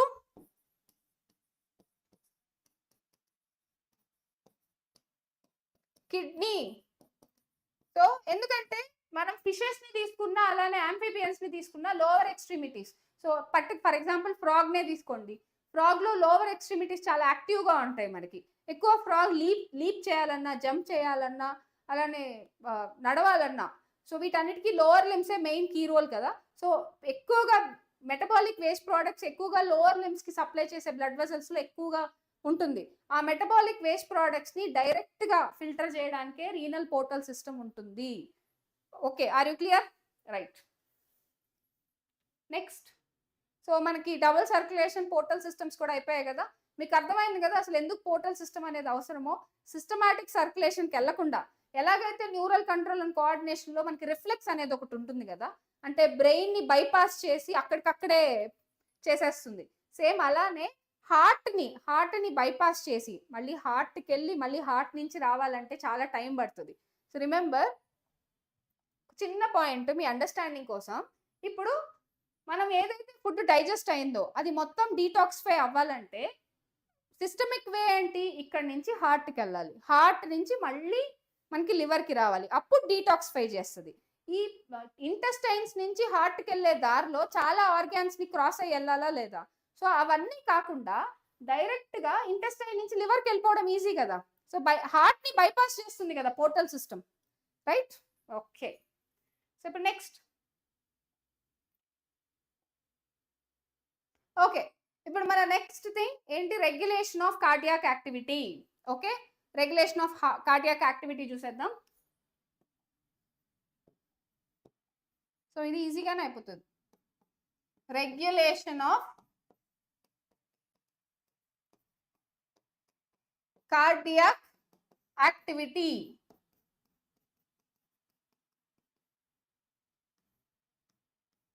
okay, so మనందరికీ ఒక లాజిక్ తెలుసు. Remember, heart is auto excitable. So మన heart myogenic, our heart is, అలాంటి ఇంపార్టెంట్ పాయింట్స్ ఇక్కడ రాసేద్దాం. మయోజెనిక్ అంటే అర్థం ఏంటి? Auto excitable.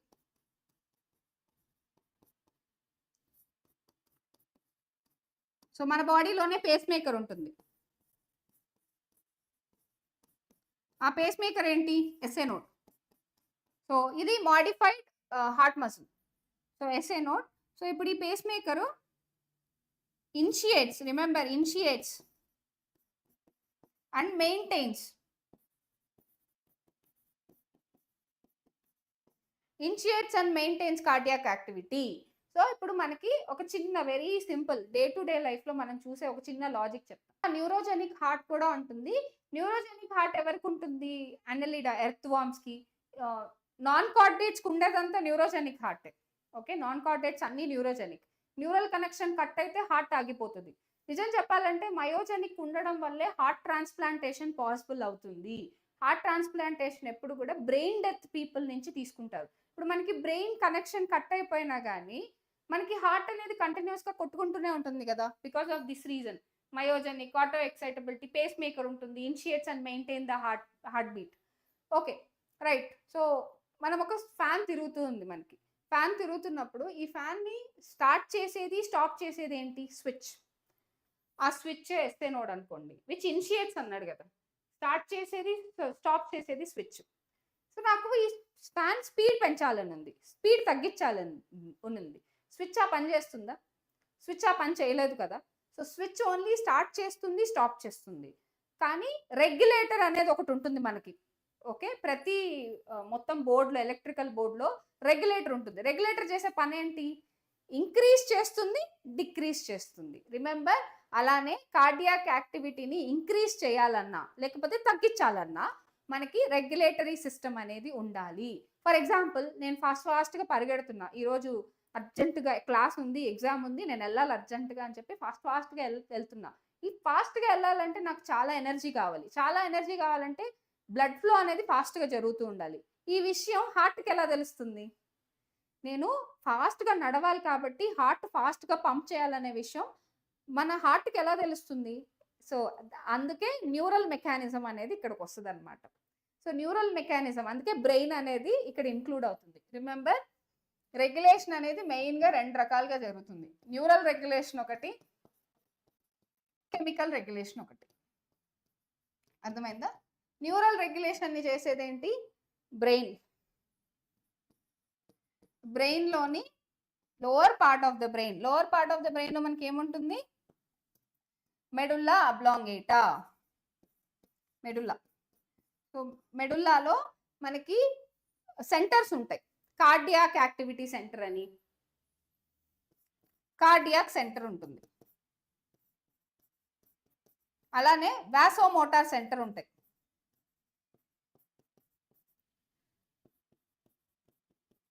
ఓకే, సో ఈ కార్డియాక్ సెంటర్, వాసోమోటార్ సెంటర్ ఇవన్నీ ఎక్కడ ఉంటాయి? బ్రెయిన్లో ఉంటాయి. ఓకే, బ్రెయిన్లోని మెడుల్లాలో ఉంటాయి. మెడుల్లాలో ఏముంటాయి? కార్డియాక్ సెంటర్, అలానే vasomotor centre.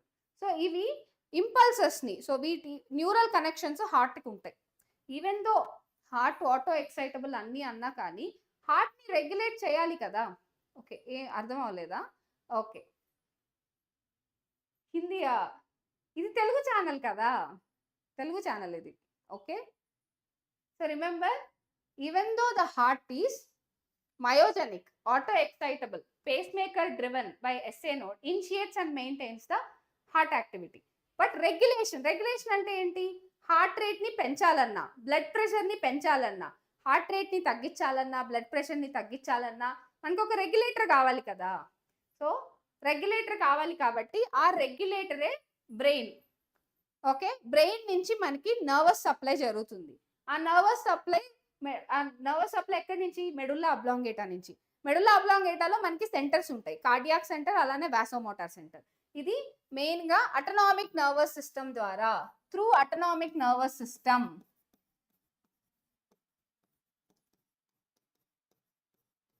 Through autonomic nervous system. Remember, autonomic nervous system has two parts. What are those 2 parts of autonomic nervous system?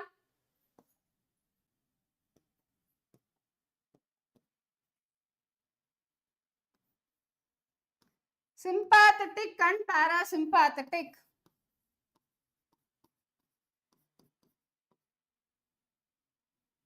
Sympathetic and parasympathetic.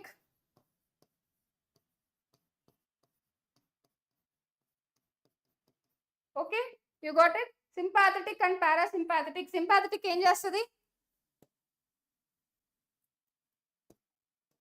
sympathetic will increases the heart rate, increases the blood pressure. Okay, so increases the heart rate పెరిగితే ఏమవుతుంది, cardiac output పెరుగుతుంది, increases the stroke volume, finally increases the cardiac output, right? So sympathetic nervous system via sympathetic nerves. So ఆ sympathetic nerves లో neurotransmitter ఉంటుంది కదా, what is the neurotransmitter? Epinephrine, remember this, epinephrine. Okay, so sympathetic nervous system will release epinephrine. It will finally increase the heart rate, increase the blood pressure, increase the stroke volume, finally it will increase the cardiac output. For example, suddenly I am in a hurry, నేను పరిగెత్తాలి ఇలా fast గా, పరిగెత్తాలంటే ఏం కావాలి, ఎక్కువ energy కావాలి, ఎక్కువ energy కావాలంటే ఎక్కువ బ్లడ్ ఫ్లో కావాలి. So all this things will be activated. అందుకే సింపాథిక్ నర్వస్ సిస్టమ్ ని మనం ఏమంటాం,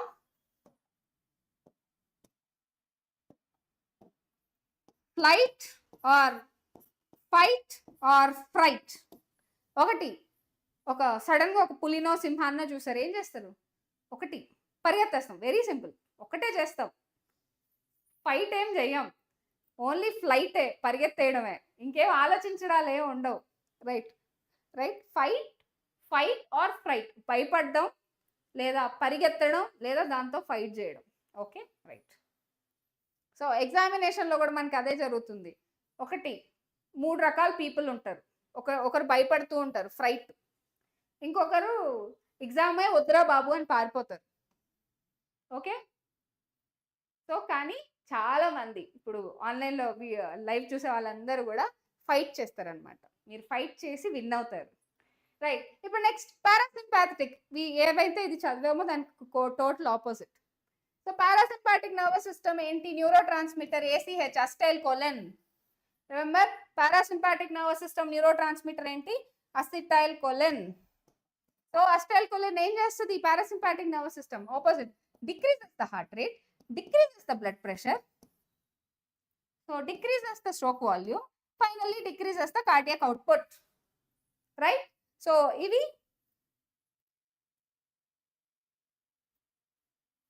right, epinephrine norepinephrine rendu kuda sympathetic ke vastayi. Okay, so parasympathetic vachesariki decreases the heart rate, decreases the blood pressure, decreases the stroke volume, decreases the cardiac output. ఇలా మనకి regulate చేస్తుంది అనమాట. Sympathetic ఏమో పెంచుద్ది, parasympathetic ఏమో తగ్గిస్తుంది. ఇది neural control. So అలానే మనం కెమికల్ కంట్రోల్ చూద్దాము ఒకసారి.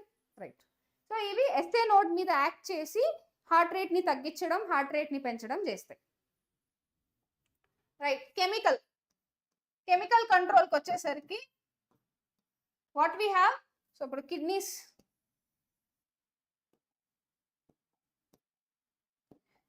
మీద మనకు ఒక గ్లాండ్ ఉంటుంది కదా, అడ్రినల్ గ్లాండ్. ఈ అడ్రినల్ గ్లాండ్ లోపల మనకి అడ్రినల్ మెడుల్లా ఉంటుంది, అడ్రినల్ మెడుల్లా. సో ఈ అడ్రినల్ మెడుల్లా రెండు హార్మోన్స్ ని రిలీజ్ చేస్తుంది. ఏంటది, epinephrine, which hormone is called fight or fright hormone. Epinephrine and Nar epinephrine రెండు ఒకటే, రెండు సేమ్ ఫంక్షన్ చేస్తుంది. చాలా మంది అవి రెండు యాంటగోనిస్టిక్ అనుకుంటారు, కానీ అవి యాంటగోనిస్టిక్ కాదు, అవి రెండు సేమ్ ఫంక్షనే చేస్తాయి. So adrenal medulla what it will release, epinephrine and norepinephrine. ఓకేనా, ఎపినెఫ్రిన్ ఇంకా నారెపినెఫ్రిన్, దాన్నే అడ్రినలిన్ లేదా నార్ అడ్రినలిన్ అని కూడా అనొచ్చు. అడ్రినలిన్ ఆర్ నార్ అడ్రినలిన్ అని ఒకటే, రెండు సేమ్. నార్ అడ్రినలిన్. సో ఇదే హార్మోన్స్ మనకి న్యూరో ట్రాన్స్మిటర్ గా ఇక్కడ రిలీజ్ అవుతుంది, కన్ఫ్యూజ్ అవ్వకండి. ఇదే హార్మోన్ ఇక్కడ న్యూరో ట్రాన్స్మిటర్ గా రిలీజ్ అవుతుంది, ఎపినెఫ్రిన్, నార్ ఎపినెఫ్రిన్. సో దాన్నే మనం అడ్రినలిన్, నార్ అడ్రినలిన్ అని కూడా అంటాం. So what it will do? It will increases the cardiac activity, stimulates,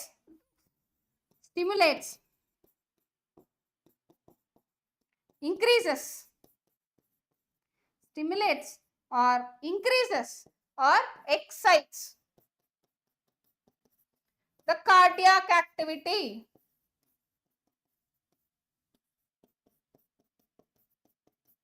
Got it? So remember, ఇది డిప్రెస్ చేస్తుంది అని ఎప్పుడైనా లైన్ ఇస్తే అది తప్పు. అది స్టిమ్యులేట్ చేస్తుంది, ఇంక్రీజ్ చేస్తుంది, ఎక్సైట్ చేస్తుంది. So guys don't forget last వరకు చూడండి, మనకి లాస్ట్లో క్వశ్చన్స్ ఉన్నాయి.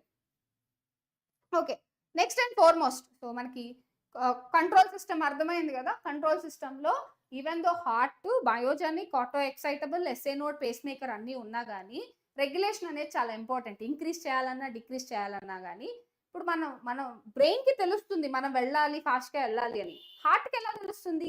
అందుకే బ్రెయిన్కి హార్ట్కి కనెక్షన్ ఉంటుంది త్రూ అటోనామిక్ నర్వస్ సిస్టమ్ ద్వారా, సింపాథెటిక్ ఇంకా పారాసింపాథెటిక్. ఇవే కాకుండా ఎండోక్రైన్ సిస్టమ్, అదే అడ్రినల్ మెడుల్లా ఏం చేస్తుంది? డైరెక్ట్గా ఎపినెఫ్రిన్ని, నార్ ఎపినెఫ్రిన్ని బ్లడ్లో రిలీజ్ చేసి ఆ బ్లడ్ ద్వారా మనకి కూడా కార్డియాక్ యాక్టివిటీని పెంచుతుంది. డన్? Okay, right. సో ఇప్పుడు నెక్స్ట్ ఇంకొక వెరీ ఇంపార్టెంట్ థింగ్ మర్చిపోయాము. ఒకసారి మనం సర్క్యులేటరీ సిస్టంలో ఎలా వెళ్తుందో ఒకసారి చూద్దాం. సో అయోర్టా, ఆర్టరీకి, వెయిన్కి, క్యాపిలరీకి డిఫరెన్స్ చూద్దాం. అయోర్టా ఎలా డివైడ్ అవుతుంది? ఆర్టరీస్గా డివైడ్ అవుతుంది. ఆర్టరీస్ ఎలా డివైడ్ అవుతాయి? ఆర్టీరియోల్స్గా డివైడ్ అవుతాయి. ఆర్టీరియోల్స్గా డివైడ్ అవుతాయి. ఆర్టీరియోల్స్ ఎలా డివైడ్ అవుతాయి? క్యాపిలరీస్గా డివైడ్ అవుతాయి. ఈ క్యాపిలరీస్ టిష్యూస్లో ఉంటాయి. ఈ క్యాపిలరీస్ ఎక్కడ ఉంటాయి? టిష్యూస్లో ఉంటాయి. అందుకే దీన్ని హైలైట్ చేసి రాస్తాను. టిష్యూస్లో ఉంటాయి. రిమెంబర్, ఇది ఎన్సీఆర్టీలో ఇచ్చున్నారు. సో ఈ క్యాపిలరీస్ ఇక్కడ అన్ని యునైట్ క్యాపిలరీస్ ఇక్కడికి వచ్చి ఇదంతా డివిజన్. అయోర్టా ఆర్టరీస్ అవుతుంది, ఆర్టరీస్ ఆర్టీరియోల్స్ అవుతాయి, ఆర్టీరియోల్స్ క్యాపిలరీస్ అవుతాయి, క్యాపిలరీస్ యునైట్ అయ్యి వెన్యూల్స్ అవుతాయి, వెన్యూల్స్ వెయిన్స్ అవుతాయి, వెయిన్స్ కాస్త గ్రేటర్ వెయిన్స్. ఎన్సీఆర్టీలో మనకి పిక్చర్లో కూడా ఇచ్చున్నారు greater veins. So greater veins అంటే ఏంటి? Superior vena cava, inferior vena cava, right? So ఈ మొత్తంలో మనకి వాటికి డిఫరెన్సెస్ చూడాలి. ఒకటి, సో ఇది మీకు అర్థమైంది కదా, aorta to arteries, arteries to arterioles, arterioles to capillaries టిష్యూస్లో ఉంటుంది. సో క్యాపిలరీస్ యునైట్ అయ్యి వెన్యూల్స్ అవుతాయి, వెన్యూల్స్ యునైట్ అయ్యి వెయిన్స్ అవుతాయి, వెయిన్స్ యునైట్ అయ్యి గ్రేటర్ వెయిన్స్ అవుతాయి. ఓకే, ఇప్పుడు నెక్స్ట్ మనం డిఫరెన్సెస్ చూద్దాం ఆర్టరీకి, వెయిన్కి, క్యాపిలరీకి.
రైట్, సో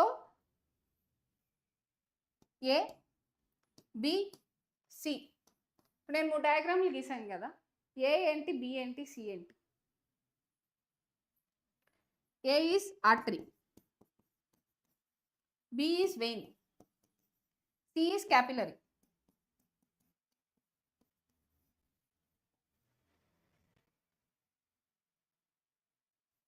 సో ఇదే ఆర్టరీ, ఇదే వెయిన్, ఇదే క్యాపిలరీ అని నేను ఎలా చెప్తున్నాను? ఎందుకంటే లేయర్స్ థిక్నెస్ అనేది చాలా చాలా important. Artery and vein 3 layers తో తయారైంది. సో ఈ లోపల ఉంది కదా, ఈ లేయర్ ని ట్యూనికా,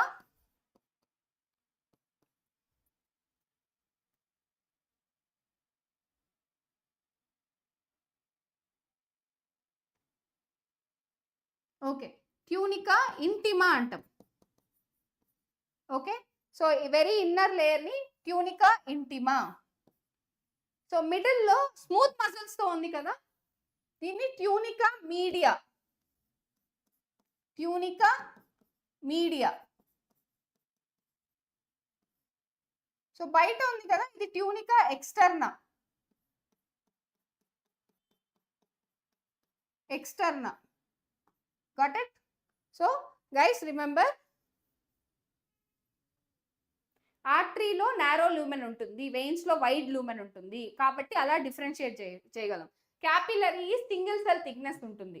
ఇది only made up of tunica intima, అదే endothelium. Got it? So tunica externa, tunica media, tunica intima. So వీటన్నిటిలో నారో లూమెన్ ఉండేది ఆర్టరీకి, వైడ్ లూమెన్ ఉండేది వెయిన్ కి, సింగిల్ సెల్ థిక్నెస్ అదే ఎండోథీలియంతో అయ్యేది మనకి క్యాపిలరీ, ఇది టిష్యూస్ లోపల ఉంటుంది. ఓకే, సో ఇప్పుడు స్మూత్ మజిల్ ని తీసుకుంటే ఈ centre tunica media is made up of smooth muscle. Tunica interna అని కూడా అనొచ్చు, ట్యూనికా ఇంటిమా అన్న ఒకటే, ట్యూనికా ఇంటర్నా అన్నా కూడా ఒకటే. స్మూత్ మజిల్ ఆర్టరీలో చాలా థిక్ గా ఉంటుంది, వెయిన్ లోకి వచ్చేసరికి స్మూత్ మజిల్ చాలా థిన్ గా ఉంటుంది. ఇక్కడ థిక్ గా ఉండడం వల్ల లూమెన్ అనేది నారో అయింది, ఇక్కడ థిన్ గా ఉండడం వల్ల లూమెన్ అనేది వైడ్ అయింది. ఒకసారి differences రాసేద్దాం.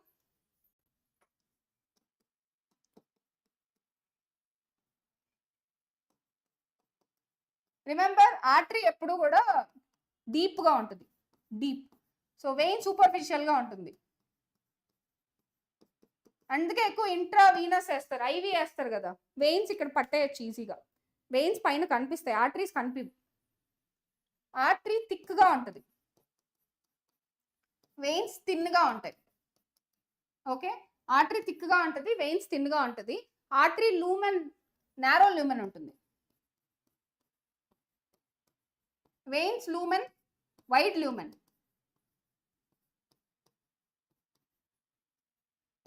Smooth muscle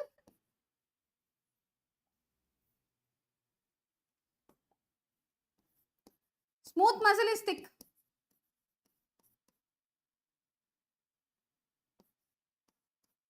Smooth muscle is thick. Smooth muscle is thin.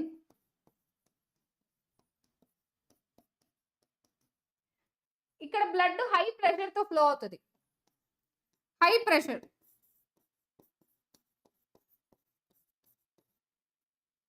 ఇక్కడ లో ప్రెషర్. Got it? ఇక్కడ ఒకవైపు హై ప్రెషర్, ఒకవైపు లో ప్రెషర్. అండ్ ఇక్కడ వాల్స్ ఉండవు, నో వాల్స్. ఇక్కడ వాల్స్ ఉంటాయి. సో రిమెంబర్, ఈ డిఫరెన్సెస్ చాలా జాగ్రత్తగా చూసుకోండి. ఇది డీప్ గా ఉంటుంది, ఇది సూపర్ఫిషియల్. ఆర్టరీ థిక్ గా ఉంటుంది, వెయిన్ థిన్ గా ఉంటుంది. Narrow lumen, wide lumen. Smooth muscle thick గా ఉంటుంది, స్మూత్ మసిల్ థిన్ గా ఉంటుంది. ఇక్కడ హై ప్రెషర్ తో బ్లడ్ ఫ్లో అవుతుంది, ఇక్కడ లో ప్రెషర్. ఇక్కడ అసలు వాల్సే ఉండవు, ఇక్కడ వాల్స్ ఉంటాయి. ఓకే రైట్, ఇప్పుడు మీకు డిఫరెన్స్ అర్థమైపోయింది కదా. ఆర్టరీకి, వెయిన్ కి, క్యాపిలరీకి ఎలా డివైడ్ అయ్యాయి అన్ని డీటెయిల్డ్ గా ఇచ్చేసాం. రైట్, ఇప్పుడు నెక్స్ట్ డిజార్డర్స్. ఫైనల్ గా will end up with disorders. Right, disorders of circulatory system. Right, very first disorder ఏంటి?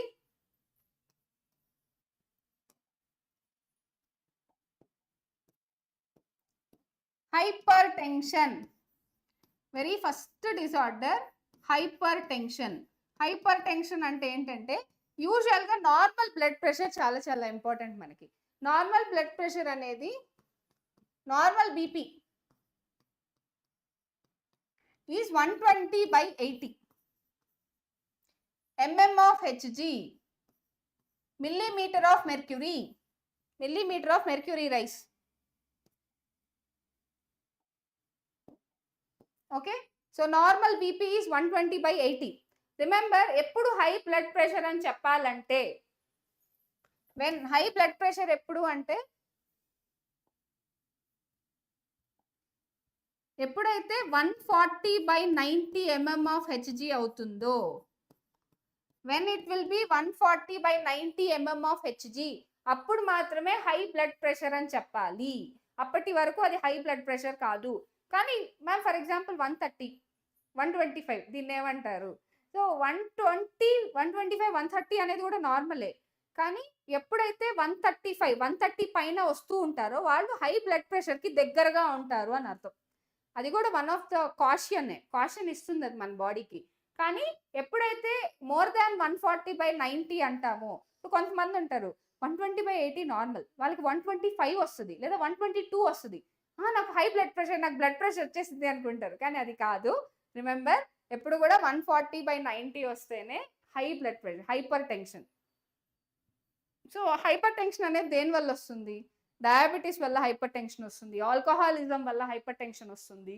ఓకే, సింపాథిక్ నర్వస్ సిస్టమ్ ఎక్కువ యాక్టివేషన్లో ఉంటే హైపర్ టెన్షన్ వస్తుంది. ఓకే, సో హైపర్ టెన్షన్ వల్ల ఏమవుతుందంటే serious damage to brain and kidneys, serious damage to vital organs. So vital organs కి serious damage ఇది. ఏంటి ఆ vital organs? Kidneys and brain.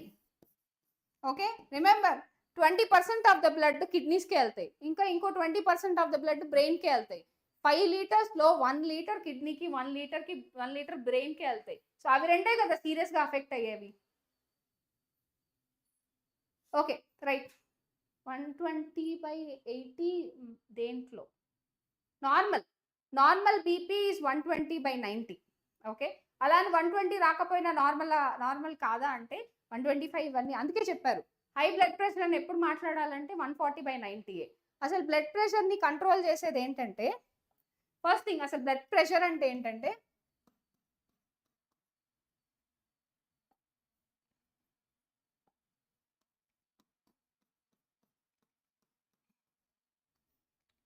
the pressure exerted by the blood, the pressure exerted by the blood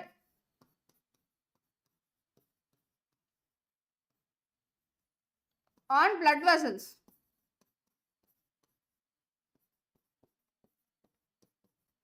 during pumping of heart, during pumping of heart. దీన్నే మనం high blood pressure అంటాం. Okay, are you clear? ఇప్పుడు next angina pectoris చూసేద్దామా? Measured by sphygmomanometer.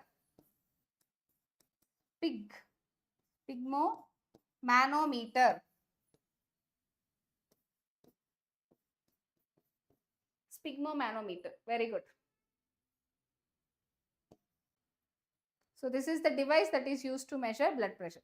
So next, వెళ్ళిపోదామా? Angina pectoris. Angina pectoris.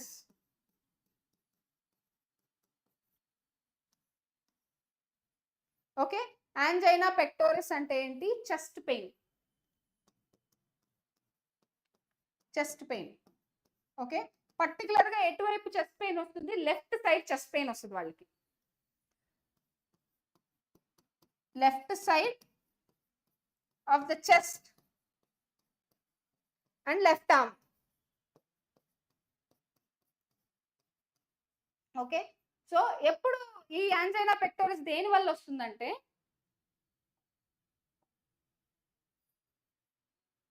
So remember ఎప్పుడు angina pectoris వస్తుందంటే మనకి cardiac failure జరిగినప్పుడు, during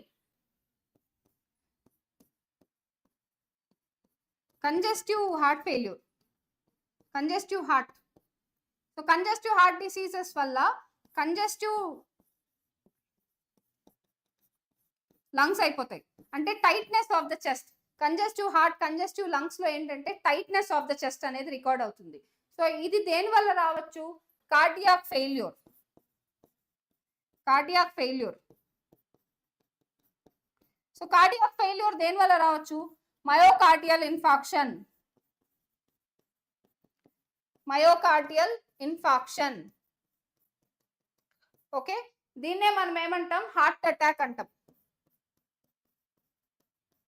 heart attack. Okay, remember cardiac failure వేరు, heart attack వేరు, cardiac arrest వేరు, ఈ మూడు వేరు వేరు. సో రిమెంబర్ యాంజైనా పెక్టోరిస్ అనేది ఒక సిమ్టమ్ అన్నమాట. So chest pain, left side of the chest, ఇంకా లెఫ్ట్ ఆర్మ్ అనేది చాలా సివియర్ గా పెయిన్ గా ఉంటుంది. ఇది ఏ ఏ కేసెస్ లో వస్తుంది అంటే హార్ట్ అటాక్ వల్ల వస్తుంది. సో ఈ హార్ట్ అటాక్ అనేది మెయిన్ గా లీడ్స్ టు కార్డియాక్ ఫెయిల్యూర్, అంటే unable to pump the heart required amount of blood by the body. So మన బాడీకి ఎంత బ్లడ్ కావాలో అంత బ్లడ్ హార్ట్ పంప్ చేయలేకపోతే, ఫెయిల్యూర్ అయితే, దాన్నే మనం కార్డియాక్ ఫెయిల్యూర్ అంటాం. ఈ కేసెస్ లో మనకి కంజెస్టివ్ హార్ట్ అంటాం, అంటే tightness of the chest. So ఎప్పుడైతే హార్ట్ ప్రాపర్ గా బ్లడ్ ని పంప్ చేయలేకపోతుందో, లంగ్స్ కూడా ప్రాపర్ గా బ్లడ్ వెళ్ళదు కదా, సో కంజెస్టివ్ లంగ్ డిసీజెస్ వస్తుంది. సో ఈ కంజెస్టివ్ లంగ్స్ ఉండడం వల్ల మనకి చెస్ట్ పెయిన్ వస్తుంది. ఆ చెస్ట్ పెయిన్ నే మనం యాంజైనా పెక్టోరిస్ అంటాం. Okay, are you clear? ఇప్పుడు నెక్స్ట్ సిఏడి. సిఏడి అంటే ఫుల్ ఫామ్ ఏంటి? సిఏడి అంటే coronary artery disease. CAD is because of coronary artery disease. Full form coronary artery disease అంటే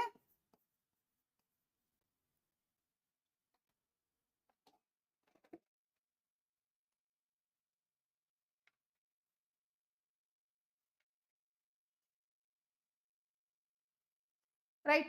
so coronary artery disease. Coronary artery disease అంటే మనకు తెలుసు heart itself is an organ. Heart కూడా blood supply కావాలి కదా, heart కి blood supply చేసే blood vessels ఏమేమంటాం? ఇప్పుడు హార్ట్ ఉంది, heart itself is an organ.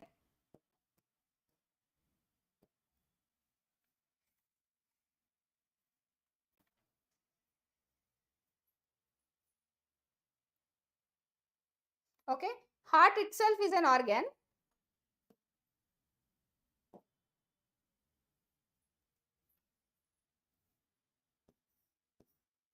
ఈ హార్ట్ కి మళ్ళీ బ్లడ్ వెసల్స్ ఉంటాయి కదా ఇలా. Okay, so heart itself is an organ, heart also needs a blood supply. So ఈ హార్ట్ కి బ్లడ్ సప్లై చేసే వాటిని కొరోనరీ ఆర్టరీస్ అంటారు.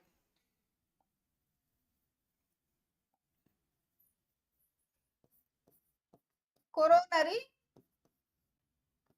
ఆర్టరీస్. ఈ కొరోనరీ ఆర్టరీస్ లో మనకి బ్లాకేజ్ ఫామ్ అవుతుంది.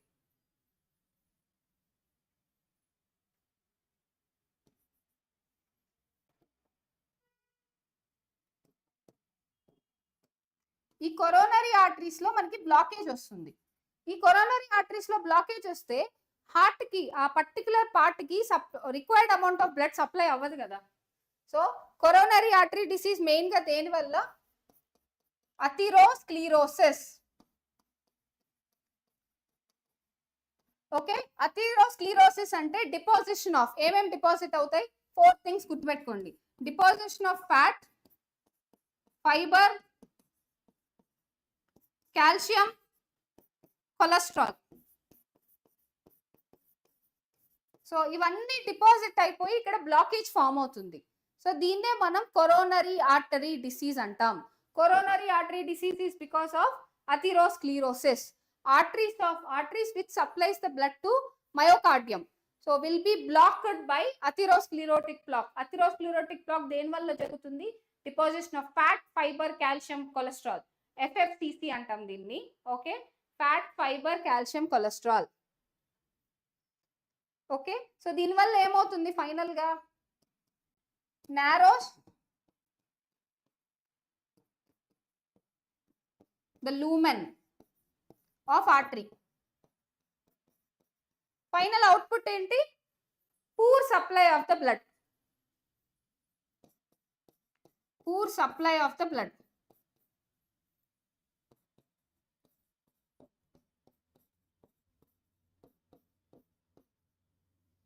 So next one more thing, angina pectoris జనరల్గా ఎవరికి వస్తుంది? సో ఈ పాయింట్ కూడా important. Middle aged man or women. So ఇది చాలా important point. So more common గా మిడిల్ ఏజ్డ్ మ్యాన్ ఇంకా ఉమెన్, ఎక్కువగా మ్యాన్ లోనే రికార్డ్ అవుతుంది. Thank you Prasad, thank you. Okay, middle aged man ఇంకా ఉమెన్కి వస్తుంది. ఓకే, సో ఫైనల్ గా ఎప్పుడైతే హార్ట్ మజిల్ కి బ్లడ్ ఫ్లో అనేది అఫెక్ట్ అవుతుందో అప్పుడే యాంజైనా పెక్టోరిస్ వస్తుంది. When blood flow of the heart is affected, blood flow of the heart is affected. Okay, so blood flow is of the heart affect అవుతుంది. ఎప్పుడు blood flow affect అవుతుంది? ఎప్పుడైతే blood vessels black అవుతాయి. Thank you. ఎప్పుడైతే blood vessels అనేది black అవుతాయి, ఆ blood vessels దేని వల్ల బ్లాక్ అవుతాయి? ఇవన్నీ కనెక్టెడ్ పాయింట్స్. ఎప్పుడు బ్లడ్ వెసల్స్ అనేవి బ్లాక్ అవుతాయి? అథెరోస్క్లెరోటిక్ ప్లాక్ వల్ల. అథెరోస్క్లెరోటిక్ ప్లాక్ దేని వల్ల ఫామ్ అవుతుంది? ఫ్యాట్, ఫైబర్, కాల్షియం, కొలెస్ట్రాల్ ఇవన్నీ డిపాజిషన్ వల్ల అథెరోస్క్లెరోసిస్ ఫామ్ అవుతుంది. దీనివల్ల సిఐడి వస్తుంది, కొరోనరీ ఆర్టరీ డిసీజ్. ఈ కొరోనరీ ఆర్టరీ డిసీజ్ రావడం వల్ల వాళ్ళకి చెస్ట్ మయోకార్డియల్ ఇన్ఫాక్షన్ వస్తుంది. మయోకార్డియల్ ఇన్ఫాక్షన్ అనేది హార్ట్ అటాక్ లీడ్ చేస్తుంది. హార్ట్ అటాక్ వల్ల యాంజైనా పెక్టోరిస్, చెస్ట్ పెయిన్ వస్తుంది. ఇవన్నీ రిలేటెడ్, ఒకదాని తర్వాత ఒకటి. ఇప్పుడు ఫైనల్ గా హార్ట్ ఫెయిల్యూర్ చూద్దాం.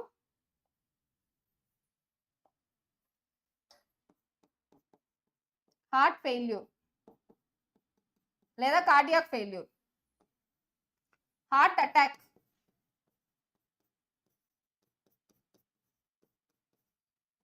Cardiac arrest. మూడు వేరు వేరు పదాలు, సేమ్ కాదు. Cardiac arrest. Okay, so first of all,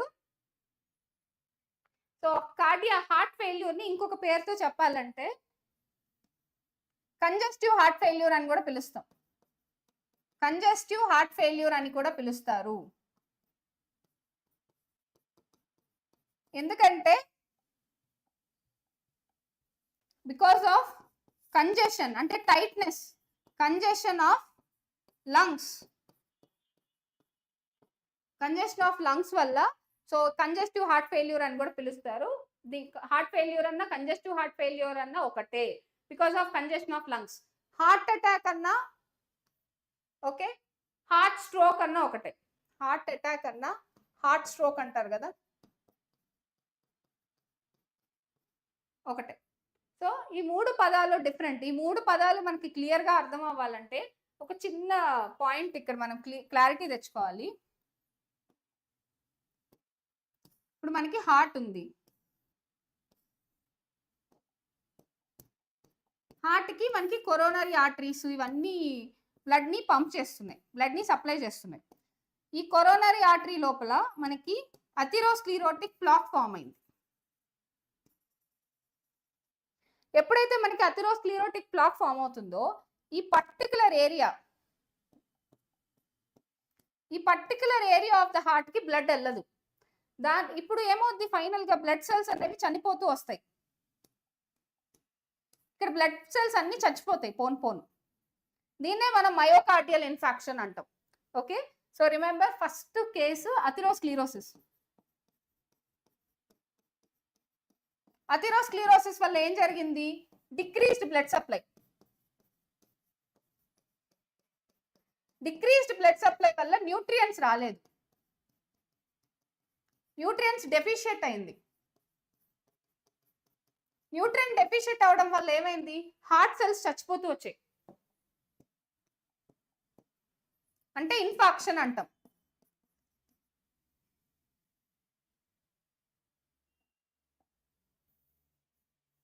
so ఇలా బ్లడ్ సప్లై తక్కువ అవడం ఏమంటాం? ఇస్కీమియా అంటాం. ఇస్కీమియా వల్ల ఫైనల్ గా ఏమైంది? ఇన్ఫాక్షన్ అంటే హార్ట్ సెల్స్ చచ్చిపోవడం. ఓకే, మీకు ఇది అర్థమైతే ఆ మూడు అర్థమైపోతాయి. Atherosclerotic plaque, fat, fibre, calcium, cholesterol ఇవన్నీ డిపాజిట్ అవ్వడం వల్ల ఇక్కడ బ్లడ్ సప్లై తగ్గిపోయింది. సో బ్లడ్ సప్లై తగ్గిపోవడం వల్ల న్యూట్రియంట్స్ అన్ని డెఫిషియెంట్ అయిపోయాయి. దీన్నే మనం ఏమంటాం, డిక్రీస్ బ్లడ్ సప్లైని ఇస్కీమియా అంటాం. అసలు బ్లడ్ సప్లై కట్ అయిపోయింది. సో ఫైనల్ గా కట్ అయిపోవడం వల్ల high oxytocin, good afternoon, ischemia వల్ల ఏమైంది, హార్ట్ సెల్స్ చచ్చిపోయాయి. దాన్నే మయోకార్డియల్ ఇన్ఫాక్షన్ అని అంటాం. హార్ట్ మజిల్ కి జరుగుతుంది కాబట్టి దీన్నే myocardial infarction. Okay, so congestive heart failure ఇప్పుడు దేని వల్ల జరుగుతుంది? ఇప్పుడు నేను చెప్పాను కదా మీకు, మయోకార్డియల్ ఇన్ఫాక్షన్ వల్ల జరుగుతుంది.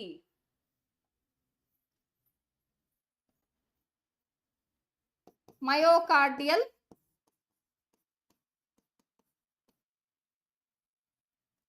సారీ ఇక్కడ కాదు. సో హార్ట్ అటాక్ దేని వల్ల జరుగుతుంది? Myocardial infarction. ఈ మయోకార్డియల్ ఇన్ఫాక్షన్ నే మనం హార్ట్ అటాక్ అంటాం. హార్ట్ అటాక్ వల్ల ఏమవుతుంది? హార్ట్ ఫెయిల్యూర్ అవుతుంది. Unable to pump the blood, unable to pump the blood by the heart, unable to pump the blood by the heart to meet the demands of the body, to meet the demands of the body. So దీన్నే heart failure అంటాం. Okay, heart failure అన్న, congestive heart failure అన్న. Congestive heart failure అని ఎందుకంటామంటే tightness of the chest వస్తుంది కాబట్టి. అంటే heart blood అనేది proper గా సప్లై చేయదు అంటే లంగ్స్ కూడా సప్లై చేయదు కదా. లంగ్స్ కి ప్రాపర్ గా సప్లై చేయకపోతే లంగ్స్ టైట్నెస్ అయిపోతాయి. సో కంజెస్టివ్ హార్ట్ ఫెయిల్యూర్ అంటాం దీన్ని. అలానే అసలు కంజెస్టివ్ హార్ట్ ఫెయిల్యూర్ లేదా హార్ట్ ఫెయిల్యూర్ అంటే ఏంటంటే unable to pump the blood by the heart to meet the demands of the body. దాన్నే హార్ట్ ఫెయిల్యూర్ అని పిలవాలి. హార్ట్ అటాక్ అంటే ఏంటంటే దీన్నే హార్ట్ స్ట్రోక్ అని కూడా అంటారు కామన్ టర్మ్స్ లో. మయోకార్డియల్ ఇన్ఫాక్షన్ జరిగితే దాన్ని హార్ట్ అటాక్ అంటాం. మీ హార్ట్ అటాక్ అయింది, అయిందంటే మీ హార్ట్ మసిల్స్ చనిపోతున్నాయి అంటే మయోకార్డియల్ ఇన్ఫాక్షన్ జరిగింది. Cardiac arrest, complete stoppage of heart, stoppage of heart beat అయినా చెప్పండి, ఆర్ హార్ట్ ఫంక్షన్. మీకు అర్థమైంది కదా, ఇప్పుడు క్లారిటీ వచ్చింది కదా ఈ మూడింటికి డిఫరెన్స్. హార్ట్ ఫెయిల్యూర్ వేరు, హార్ట్ అటాక్ వేరు, కార్డియాక్ అరెస్ట్ వేరు. కార్డియాక్ అరెస్ట్ అంటే కంప్లీట్. ఇప్పుడు ఒక పర్సన్ చనిపోయారు, దేని వల్ల చనిపోయారు? Due to cardiac arrest, right? Cardiac arrest అంటే హార్ట్ ఆగిపోవడం వల్ల చనిపోయారు. సో ఆ హార్ట్ ఎలా ఆగిపోయింది? హార్ట్ ఆగిపోవడానికి చాలా రీజన్స్, యాక్సిడెంట్ అవ్వచ్చు, ఏదైనా అవ్వచ్చు. అందుకే ఈ కార్డియాక్ అరెస్ట్ అనే వర్డ్ వీటికి వాడకూడదు. యాక్సిడెంట్ అయినా హార్ట్ ఆగిపోతుంది, హార్ట్కి ఏదైనా డిసీజ్ వచ్చినా ఆగిపోతుంది, ట్రాన్స్ప్లాంటేషన్ టైంలో కూడా ఆగిపోతుంది, సర్జరీ టైంలో కూడా ఆగిపోతుంది. సో హార్ట్ ఆగిపోయింది సడన్ గా, రీజన్స్ చాలా ఉండొచ్చు. అందుకే కార్డియాక్ అరెస్ట్ వేరు. సో ఒక పర్సన్ కార్డియాక్ అరెస్ట్ వల్ల చనిపోతారు. సో హార్ట్ అటాక్ అంటే ఏంటి? Myocardial infarction. ఓకే, కార్డియాక్ అది దేని వల్ల రావచ్చు అదే చెప్తున్నాయి కదా. ఒక పర్సన్ కి సడన్ గా యాక్సిడెంట్ అయింది, సడన్ గా యాక్సిడెంట్ అయ్యి చాలా బ్లడ్ పోయింది, దానివల్ల కార్డియాక్ అరెస్ట్ రావచ్చు కదా. ఓకే, సో హార్ట్ ఫెయిల్యూర్ అంటే నేను ఫెయిల్ అయిపోయాను, నేను పంప్ చేయలేకపోతున్నాను, అంత బ్లడ్ ని నేను పంప్ చేయలేకపోతున్నాను, అదే heart failure. Congestive heart failure అని ఎందుకు అంటామంటే కంజెషన్ ఆఫ్ లంగ్స్ జరుగుతుంది కాబట్టి. Unable to pump the blood, okay, unable to pump the blood to all the body parts. So మన బాడీ డిమాండ్స్ ని హార్ట్ తీర్చలేకపోవడాన్ని హార్ట్ ఫెయిల్యూర్ అంటాం. Got it? Clarity వచ్చేసింది కదా మీకు డీటెయిల్డ్ గా, రైట్? హార్ట్ అటాక్ వేరు, హార్ట్ ఫెయిల్యూర్ వేరు, cardiac arrest వేరు, రైట్? సో ఇప్పుడు మనం ఒక షార్ట్ బ్రేక్ తీసుకుందాం. ఈ షార్ట్ బ్రేక్ తర్వాత కొన్ని క్వశ్చన్స్ ఆన్సర్ చేద్దాం. ఓకే, బ్రేక్ కావాలా వద్దా మీకు?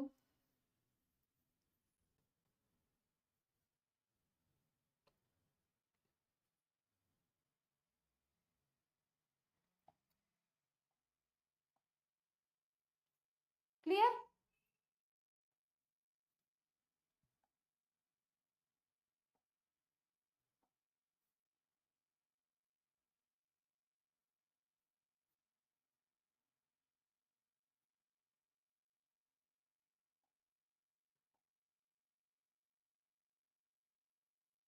సో ఇప్పుడు ఎంత టైము?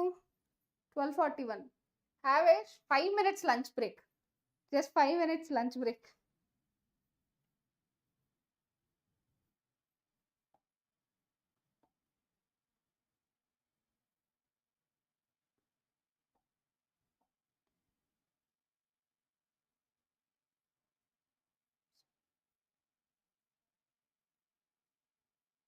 మీరు ఏమేమి తిందాం అనుకుంటున్నారో అవన్నీ ఈ ప్లాటర్లో పెట్టుకోండి.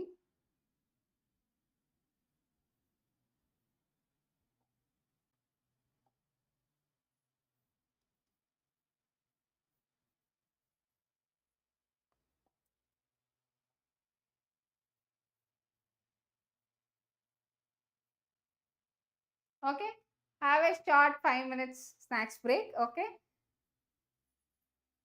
So will be back 5 minutes. దాని తర్వాత మనం క్వశ్చన్స్ చేద్దాం. ఓకేనా?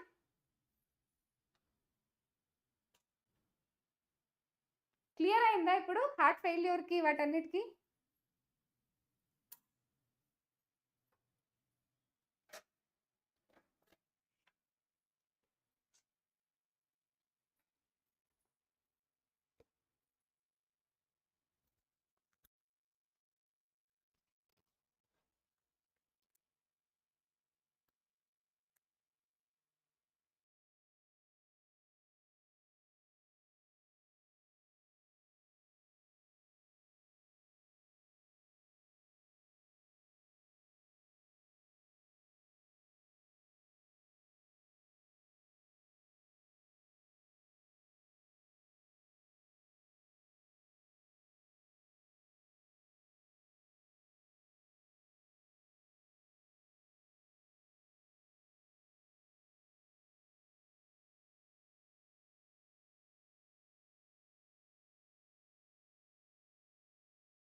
Yeah right.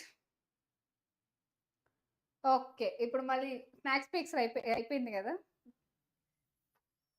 ఇప్పుడు కంటిన్యూ చేసేద్దాం. గైస్ ఒక ఇంపార్టెంట్ థింగ్ మర్చిపోయాను చెప్పడం మీకు.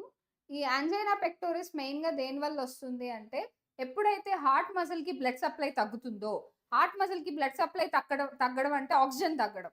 ఆ టైంలోనే మనకి ఓకే. ఆ టైంలోనే మనకి యాంజైనా పెక్టోరిస్ వస్తుంది. ఆ పాయింట్ కూడా గుర్తుపెట్టుకోండి. ఎన్‌సీఈఆర్‌టీలో క్లియర్‌గా ఇచ్చారు. సో, దేనివల్ల అయితే హార్ట్‌కి బ్లడ్ సప్లై తగ్గుతుందో, ఆ రీజన్స్ వల్లంతా కూడా మనకి యాంజైనా పెక్టోరిస్ వస్తుంది. Hi! Hi Navin. Okay. Right. So, మన క్వెషన్స్‌కెళ్ళిపోదామా? So, break is done. So, will go to questions. Right. So, ఇప్పుడు ఫాస్ట్‌గా క్వెషన్స్‌కెళ్ళిపోదాం మనం లేట్ చేయకుండా. ఓకే. సో, ఇక్కడ చూసేయండి questions.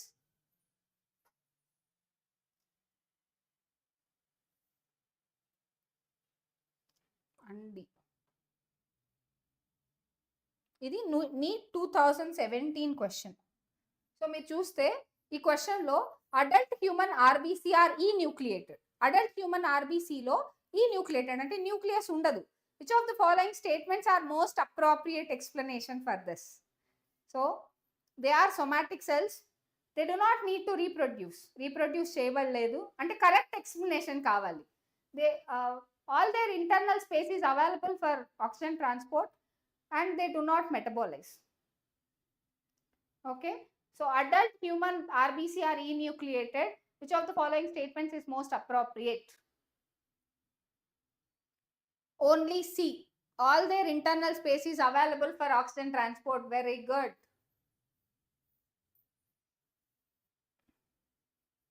Very good. So, this is the most appropriate one. So, metabolism జరుగుతుంది లోపల. సో, anaerobic respiration తప్పకుండా జరుగుతుంది. Next question. Name the blood cells. ఫాస్ట్‌గా చూసేద్దాం ఇవి.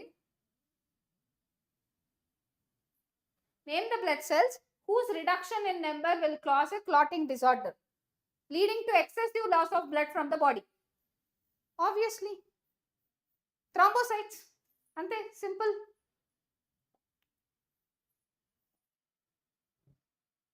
Serum ki blood ki main ga different enti. Serum lo em undav. Clotting factors undav. Okay. Serum ki plasma ki main difference clotting factors.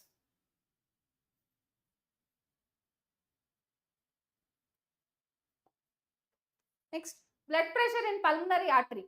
ఇది చెప్పండి. Neat 2016 లో వచ్చిన question. Carotid artery కంటే ఎక్కువ ఉంటుందా? Same as in aorta, less than as in vena cava, more than as in pulmonary vein. So యూజువల్గా ఇందాక మనం డిఫరెన్సెస్ లో చూసాం కదా, పల్మనరీ ఆర్టరీలో ఇప్పుడు ఆర్టరీలో బ్లడ్ ప్రెషర్ ఎక్కువ ఉంటుంది.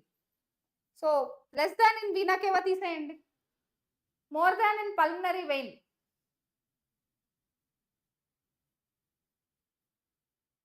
మోర్ దాన్ ఇన్ కెరోటిడ్ కాదు, same as that in aorta కాదు. అయోర్టా అన్నిటికీ బ్లడ్ ప్రెషర్ చేయాలి కదా, సో ఇది కూడా కాదు. More than that of pulmonary vein. Pulmonary vein కంటే కూడా ఆర్టరీలోనే ఎక్కువ ఉంటుంది. So this is the correct answer. So same artery vein కి కంపారిజన్ పెట్టాం. Okay, more than that of pulmonary vein. The blood vessel in mammals would typically carry the largest amount of urea. ఏ blood vessel largest యూరియాని carry చేస్తుంది? ఏ blood vessel అయితే liver నుంచి బయటికి వస్తుందో అదే లార్జెస్ట్ అమౌంట్ ఆఫ్ యూరియాని క్యారీ చేస్తుంది. సో అదే nothing but hepatic vein. Hepatic vein will carry, hepatic వెయినే క్యారీ చేస్తుంది లార్జెస్ట్ అమౌంట్ ఆఫ్ యూరియాని. లివర్ లో మెటబాలైజ్ అవుతుంది కదా, కార్బన్ డైఆక్సైడ్ ప్లస్ అమోనియా కలిసి యూరియా అవుతుంది.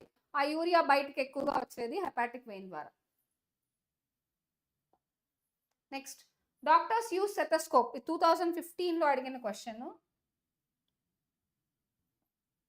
Doctors use stethoscope to hear the heart sounds produced during each cardiac cycle. Second heart sound ఎప్పుడు వినిపిస్తుంది? ఏవి వాల్స్ ఓపెన్ అయినప్పుడు అసలు కాదు. Semilunar valves closes down after the blood flows into vessels from ventricles. The correct answer is number 1. ఎప్పుడైతే semilunar walls close అవుతాయో, ఎప్పుడైతే ventricles నుంచి బ్లడ్ మొత్తం వెసల్స్కి వెళ్ళిపోతుందో అప్పుడు సెమీలూనార్ వాల్స్ క్లోజ్ అవుతాయి. అప్పుడు సెకండ్ హార్ట్ బీట్ వింటాం.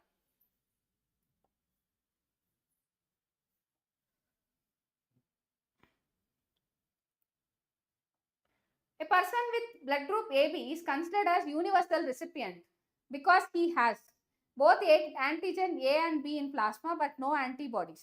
రెండు యాంటీజెన్స్ ప్లాస్మాలో ఉంటాయా? ఉండవు. ఇది తప్పు. Both A and B antibodies in plasma. No, ప్లాస్మాలో అసలు యాంటీబాడీసే ఉండవు. నో యాంటీజెన్స్ ఆన్ ఆర్బీసీ కాదు. Both A and B antigens on RBC, no antibodies in plasma. Correct answer is this one. Next. How do parasympathetic nerve signals affect the heart? Parasympathetic nerve signals ఎలా heart ని affect చేస్తాయి? Both cardiac output and heart rate increase. No, heart rate is increased without. అసలు heart rate decreases but cardiac output increases. No, both heart rate and cardiac output రెండు increase అవుతాయి. Right. ఒక sudden గా ఒక road traffic accident జరిగింది. ఒక patient కి unknown blood group. ఆ పేషెంట్ బ్లడ్ గ్రూప్ ఏంటో తెలియదు మనకి. బ్లడ్ గ్రూప్ టెస్ట్ చేసేంత టైం కూడా లేదు. ఇమీడియట్ గా బ్లడ్ ట్రాన్స్ఫ్యూషన్ జరగాలి. సో ఒక డాక్టర్ ఫ్రెండ్ తనకి బ్లడ్ ఆఫర్ చేశాడు. So what was the blood group of donor? Donor blood group ఏంటి? Blood group O. Sorry, blood group O. AB కాదు, ఏ కాదు, బి కాదు. Next, which one of the following plasma protein involved in coagulation of the blood? Blood coagulation లో involve అయ్యే plasma protein ఏంటి?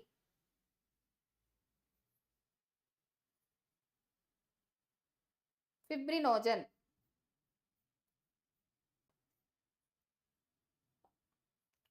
What is the percentage of ventricular filling achieved by atrial contraction?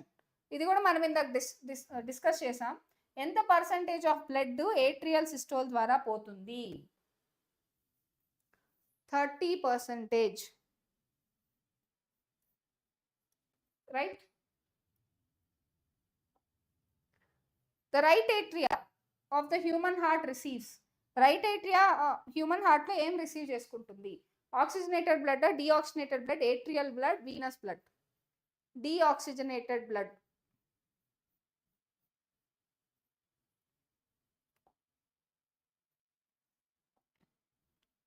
Hepatic portal vein drains the blood to liver from. Hepatic portal vein drains the blood to liver from intestine.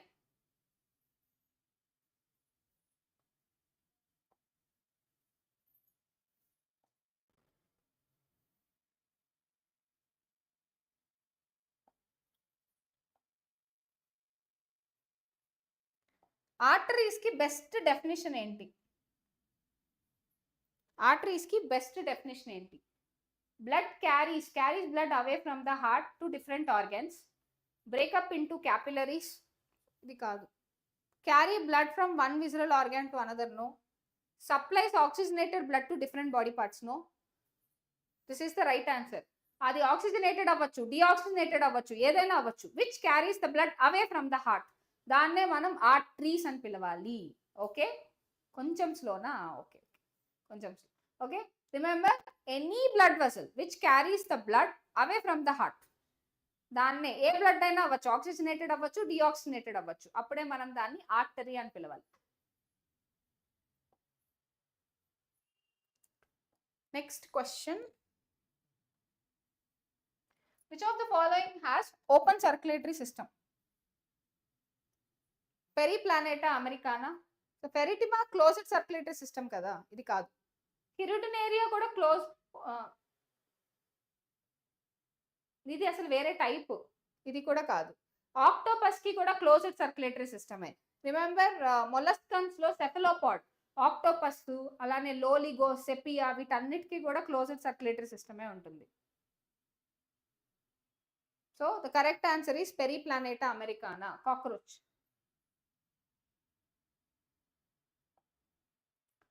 All veins carry deoxygenated blood except.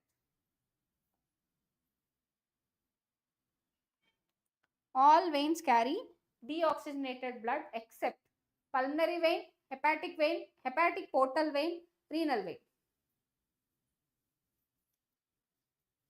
Except pulmonary vein, ఇది మనకు తెలుసు. Even hepatic portal vein కూడా deoxygenated blood నే carry చేస్తుంది.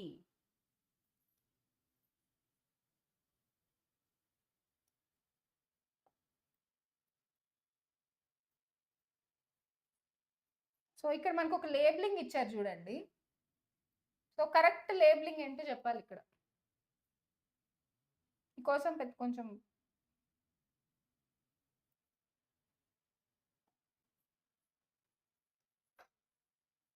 C వచ్చి vena కేవా, takes blood from body parts to right atrium. PCO2 45 ఉంటుందా దాంట్లో, correct. Dorsal aorta takes the blood away from the heart to body parts. PO2 95 ఉండాలి, right. So అది D కాదు, B రావాలి. So ఇది తప్పు. డి వచ్చి మనకి పల్మనరీ ఆర్టరీ, సో అది కాదు. So A pulmonary vein, so A pulmonary వెయినా, రైట్. ఏ వచ్చి pulmonary vein, takes impure blood from body parts, no. Pulmonary artery, B కాదు. The correct answer is C, vena cava. Vena cava deoxygenated blood ని heart కి తీసుకెళ్తుంది. వాటిల్లో PCO2 45 mm of Hg ఉంటుంది.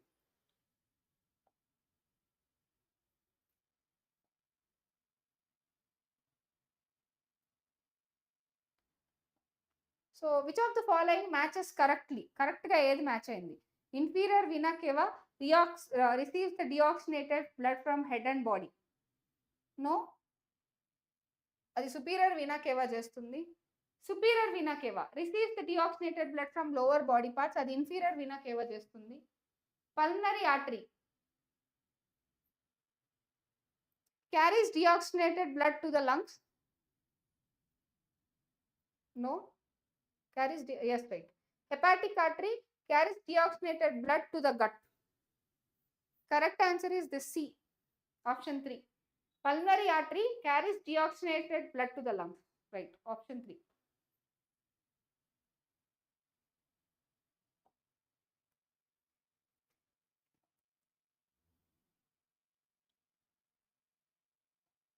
In open circulatory system, the blood is pumped through sinuses to large vessels, large vessel to sinuses, cavities to organs, spaces to large vessels. Sinus, large vessels to sinuses.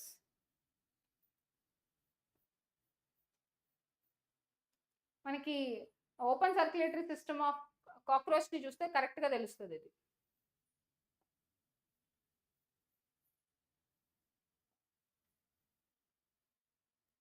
The passage of the blood from left atrium to body. The passage of the blood from left atrium నుంచి body దాకా చెప్పాలి. So left atrium to left ventricle, left ventricle to aorta, aorta to body.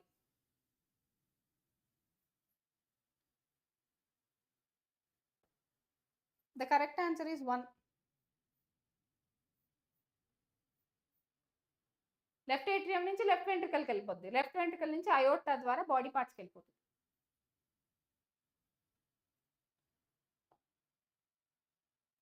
Right atrium నుంచి body వరకు ఎలాగా?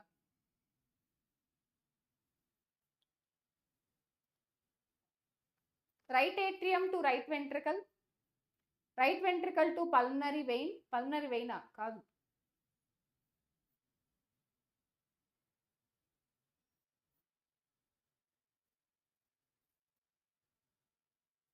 The correct answer is this.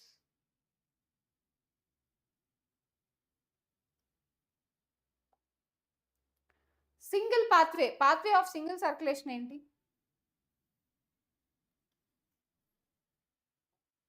Single circulation pathway fishes లో జరుగుతుంది కదా, ఇది సింగిల్ సర్క్యులేషన్ పాత్వే. ఆ పాత్వే చెప్పాలి. Heart to gills, gills to body, body to heart. Heart నుంచి యాక్చువల్ గా బ్లడ్ గిల్స్ కి వెళ్తుంది. This is the only heart which supply deoxygenated blood.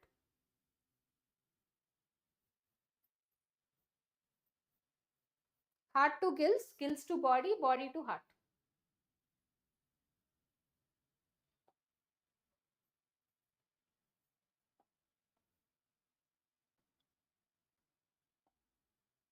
In single circulation the heart pumps. ఏం pump చేస్తుంది heart single సర్క్యులేషన్లో? ఇందాకే discuss చేసాం కదా, mixed blood కాదు,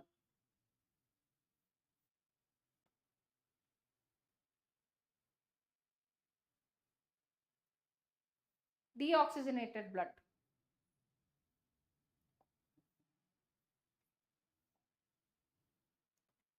సిస్టమిక్ సర్క్యులేషన్ టిష్యూస్కి ఏం ప్రొవైడ్ చేస్తుంది? సిస్టమిక్ సర్క్యులేషన్ వల్ల టిష్యూస్కి ఏమొస్తుంది? Very good Rahul, very good Supriya. Nutrient, oxygen, other essential substances, all of this.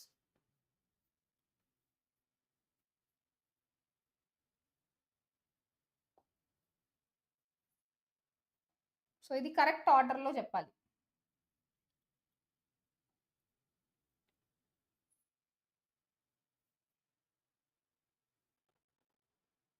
Right. Veins to capillaries కాదు, artery, arterioles, capillaries, venules, veins.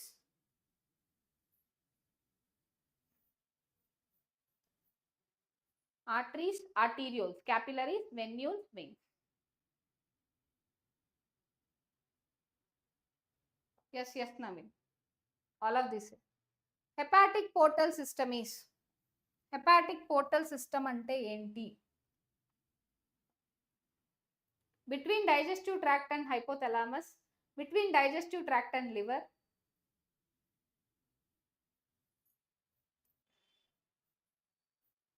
The correct answer is between digestive tract and liver. We call it as hepatic portal system.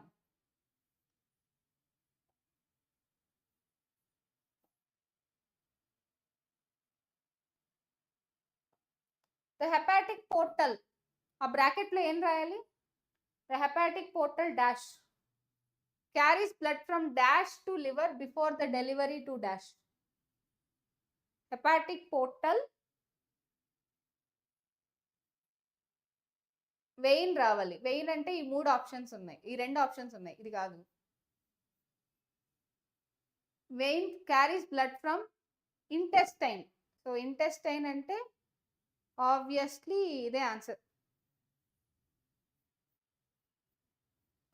The hepatic portal vein carries blood from intestine to liver before it delivers to the systemic. Right.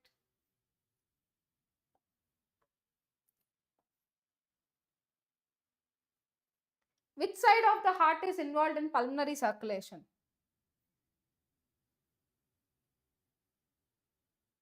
Which side of the heart is involved in pulmonary circulation? Only left side? Kaadu. Right side? Kaadu.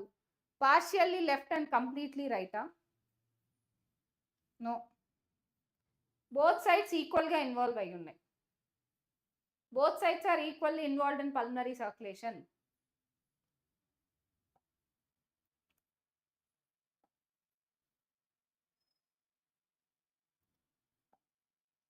Which vessel brings blood to right atrium?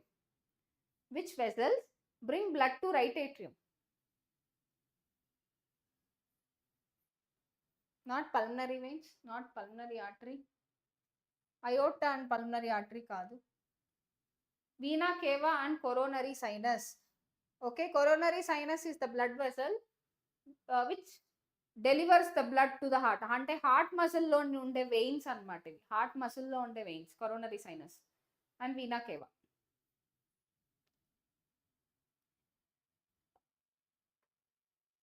So sequence of cardiac cycle, sequence of cardiac cycle నేను అలా వెళ్తాను. ఐసోవాల్యూమెట్రిక్ contraction అంటామా relaxation అంటామా దాన్ని?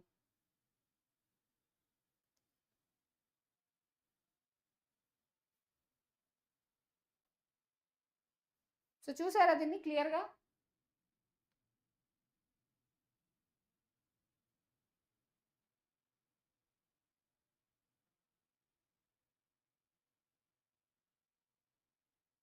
So correct answer is first isovolumetric. అన్నిట్లోనూ active ventricular filling ఉంటుంది, passive ventricular filling తర్వాత active ventricular filling ఉండాలి. సో ఇది యాక్టివ్ తర్వాత పాసివ్ కాదు. సో ఈ స్టేట్మెంట్ తీసేయచ్చు, ఫోర్త్ స్టేట్మెంట్ తీసేయచ్చు. సో ఐసోవాల్యూమెట్రిక్ కంట్రాక్షన్, దాని తర్వాత isovolumetric relaxation. The correct answer is 1.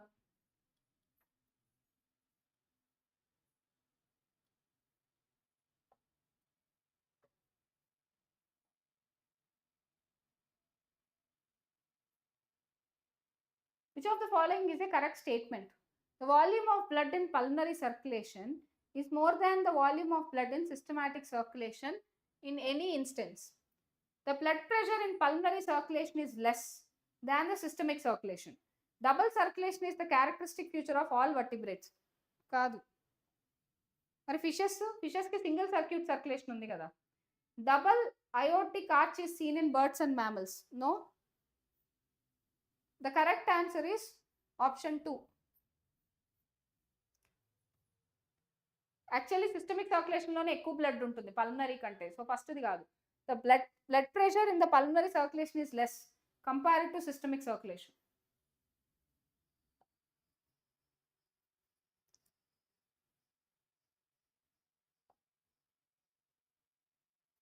Blood pressure in the mammalian aorta is maximum during. Blood pressure in the mammalian aorta is maximum during systole of left atrium, diastole of left ventricle. Obviously, systole of left ventricle.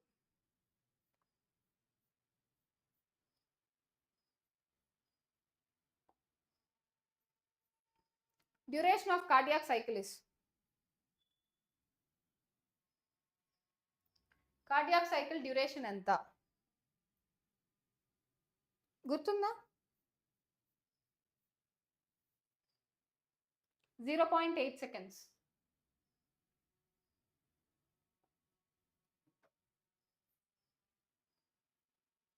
ఈ question calculate చేయాల్సిందే.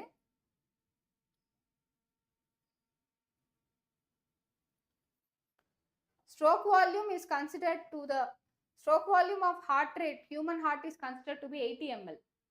And to pump 5 ml of blood pump cheyalante how many beats kavali? Right? Stroke volume 80 undi. So heart rate into stroke volume is equal to cardiac output. Stroke volume ఎంత ఇచ్చారు?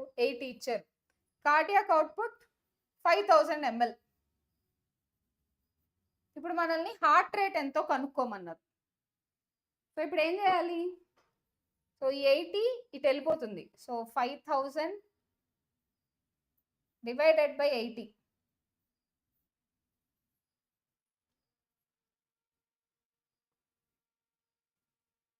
Okay. So మళ్ళీ మనకి ఇదే 5000 ml రావాలంటే ఎంత రావాలి? ఎవరైనా calculate చేస్తారా దీన్ని?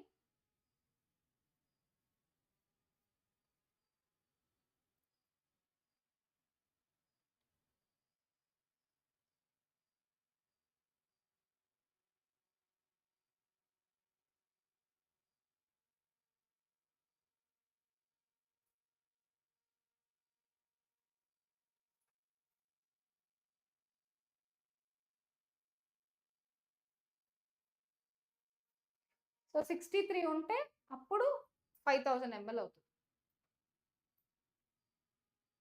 72 కాదు.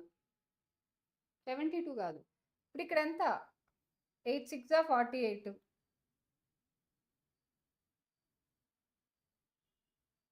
First answer.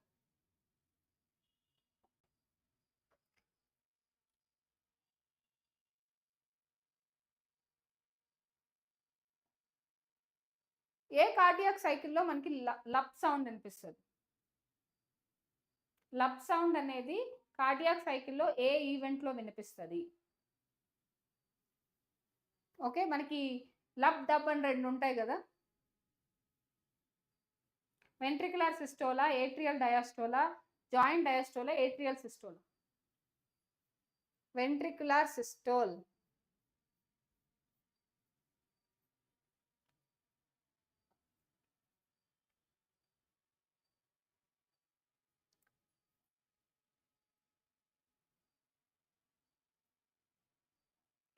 The sequence of opening and closing of heart wall, sir. The sequence of opening and closing of heart wall, sir.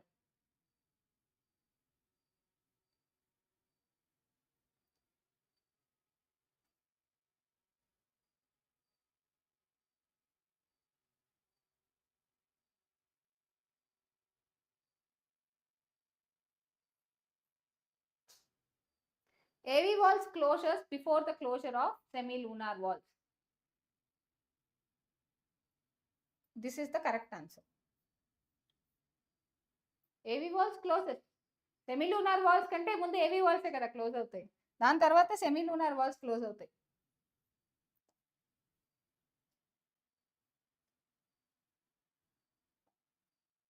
The strength of ventricular contraction increases, then it will cause. Ventricular contraction strength increase అయితే ఏమవుతుంది? Heart rate పెరుగుద్ది, cardiac output పెరుగుతుంది.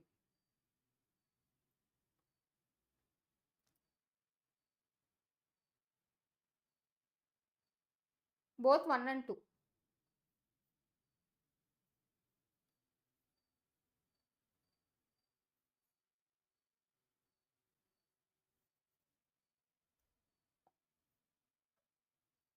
Pumping pressure of healthy heart. Remember, systolic ప్రెషర్ని మనం pumping pressure అంటాం, diastolic ప్రెషర్ని relaxation pressure అంటాం. ఇది ఎన్సీఆర్టీలో కూడా ఇచ్చున్నారు. సిస్టోలిక్ ప్రెషర్ని పంపింగ్ ప్రెషర్ అంటారు, డయాస్టోలిక్ ప్రెషర్ని రిలాక్సేషన్ ప్రెషర్ అంటాం. సో దాన్ని బట్టి చెప్పండి ఏది వస్తుందో.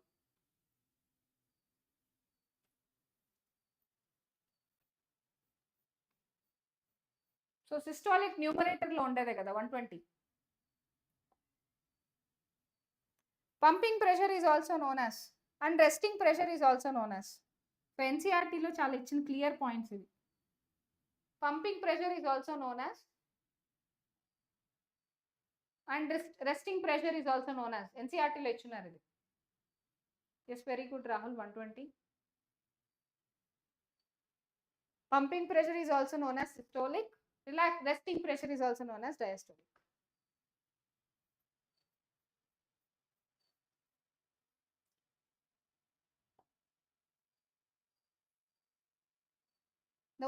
The value of beat volume anna stroke volume anna okate enta. The value of beat volume anna stroke volume anna okate 70 ml.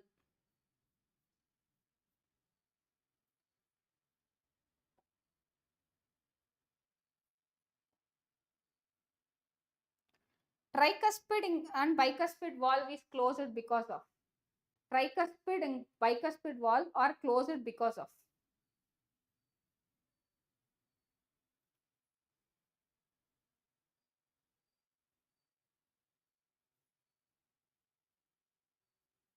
Atrial systole వల్ల కాదు.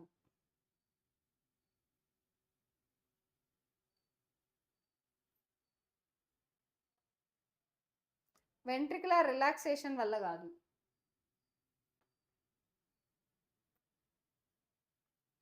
సో ఎందుకు క్లోజ్ అవుతుందంటే బ్యాక్వర్డ్ ఫ్లోని అటెంప్ట్ చేయకుండా, backward flow of blood into atria, because of backward flow అవ్వకుండా ఉండాలని చెప్పి close అయిపోతుంది.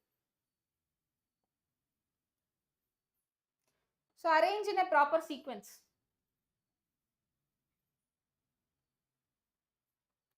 So వీటన్నిటిని ఒక ప్రాపర్ సీక్వెన్స్లో అరేంజ్ చేయాలి. First closure of AV walls కాదు, increase in ventricular pressure,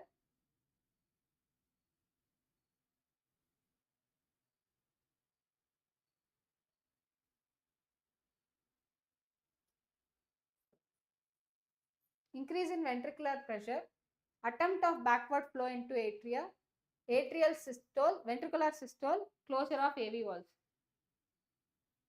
1 2 3 4 correct గానే ఇచ్చారు సీక్వెన్స్. ఫస్ట్ ప్రెషర్ పెరుగుతుంది, అప్పుడు ఏమవుతుంది, బ్యాక్వర్డ్ ఫ్లోకి అటెంప్ట్ చేస్తుంది. సో వెంట్రికులర్ సిస్టోల్ స్టార్ట్ అయ్యి ఫైనల్గా ఏవి వాల్స్ క్లోజ్ అయిపోతాయి.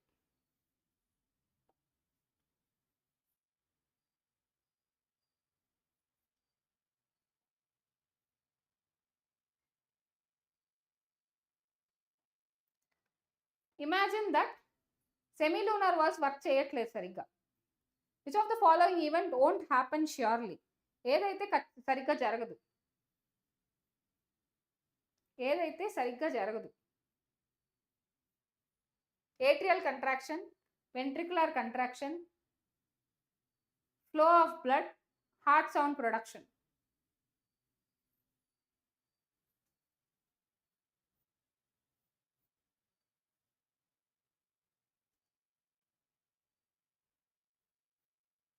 హార్ట్ సౌండ్ ప్రొడ్యూస్ అవ్వదు సరిగ్గా క్లోజ్ అవ్వకపోతే. 3124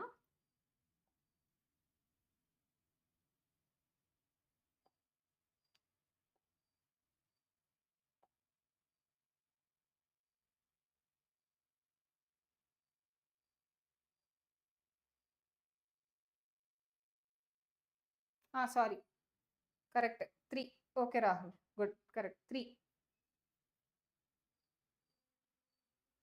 కరెక్ట్. ఫస్ట్ వెంట్రికులర్ సిస్టోల్, దాని తర్వాత ప్రెషర్ పెరుగుతుంది, attempted backward flow, correct.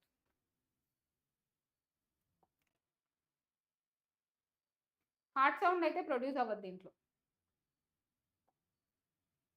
Okay right, our assertion reasoning question.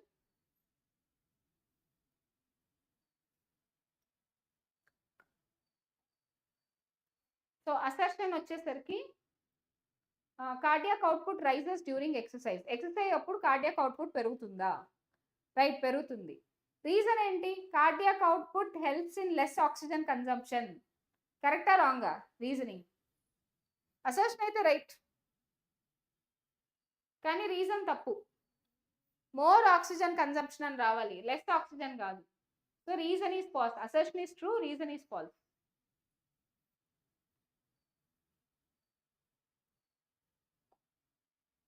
Consider the following events during cardiac cycle.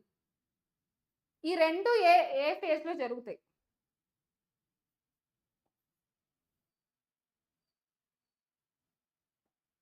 Closure of AV valves, opening of semilunar walls.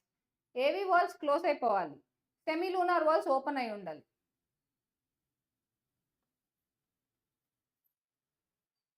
Ventricular systole, ఇందులోనే కదా AV valves close అయిపోతాయి, semilunar valves open అవుతాయి, simple.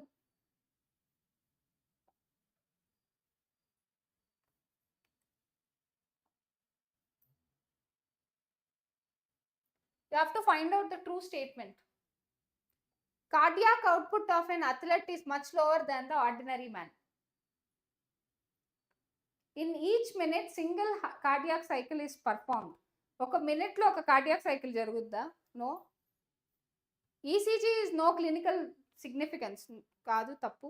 Cardiac cycle includes auricular systole, ventricular systole, joint diastole or complete diastole.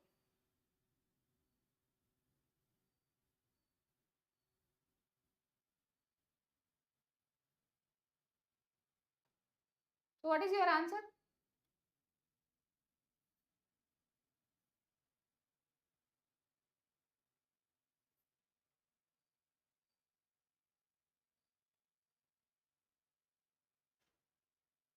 So ventricular diastole రాయలేదు. Right, cardiac output of a athlete is much lower than the ordinary man.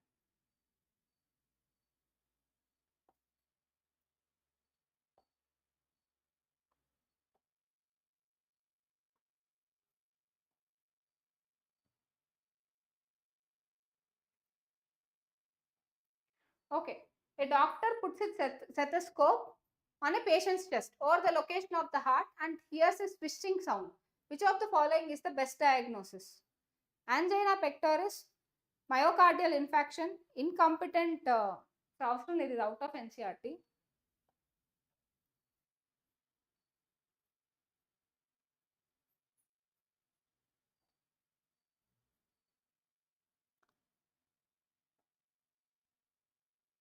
In humans, blood passes from the post-caval vein. ఇది కూడా అవసరం లేదు, out of NCERT.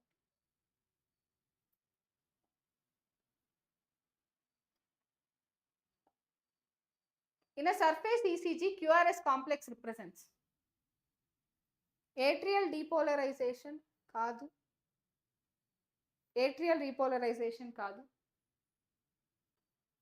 ventricular depolarization.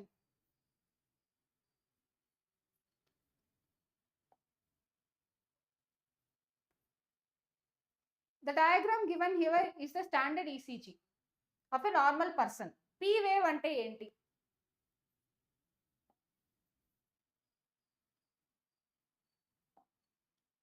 P wave అంటే ఏంటి? Contraction of both atria, initiation of ventricular contraction, beginning of the systole, end of the systole. Contraction of both atria, atrial systole.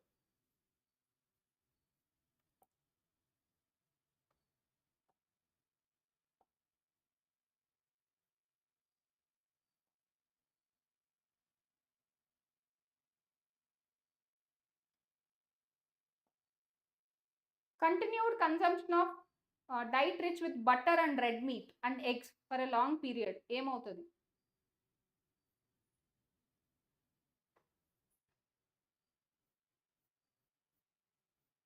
Hypercholesterolemia. Hypercholesterolemia leads to atherosclerosis.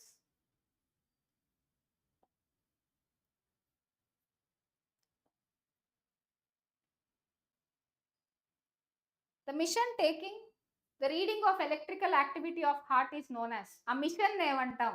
NCERT అందుకే నేను మీకు starting లోనే చెప్పాను. ఎలక్ట్రోకార్డియోగ్రామా, ఎలక్ట్రోకార్డియోగ్రాఫా, ఎంఆర్ఐయా, బయోప్సియా. ఎలక్ట్రోకార్డియోగ్రాఫ్ అంటాం machine ని, ఆ రిపోర్ట్ ని electrocardiogram అనాలి.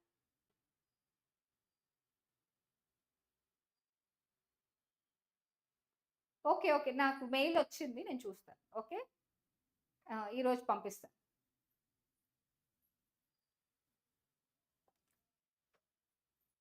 The result of ECG is known as.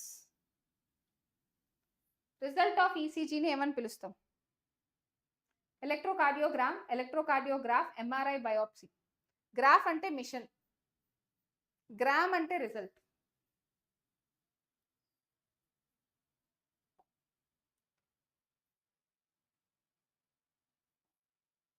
Standard ఈసీజీలో మిషన్కి మ్యాన్కి ఎన్ని లీడ్స్ ఫిక్స్ చేస్తాం? By connecting the patient to the machine, how many leads? Standard ఈసీజీలో ఎన్ని లీడ్స్ ఉంటాయి? 3 లీడ్స్ ఉంటాయి. ఎన్సీఆర్టీలో ఇచ్చారు కదా, స్టాండర్డ్ ఈసీజీలో 3 లీడ్స్ ఉంటాయి. ఒక్కొక్కటి ఒక్కొక్క బ్రిస్ట్లో ఉంటుంది, ఒకటి మాత్రం లెఫ్ట్ యాంకిల్లో ఉంటుంది.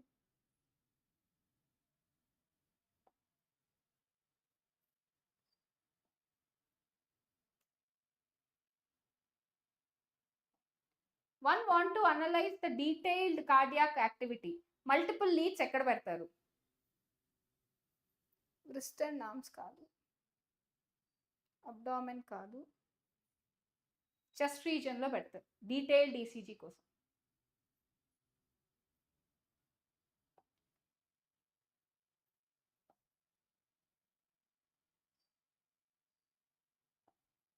క్యూఆర్ఎస్ కాంప్లెక్స్ అంటే ఏంటి? Ventricular systole.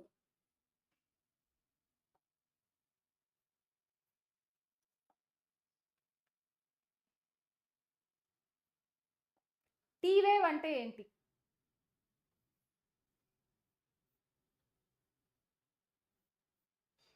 టీ వేవ్ అంటే ventricular diastole.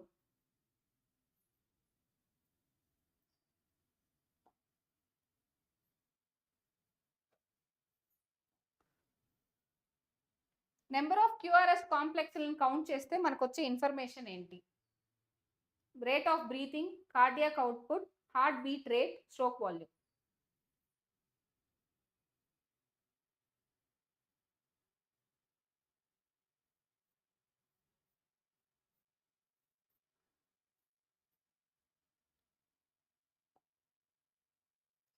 The deviation of characteristic ECG.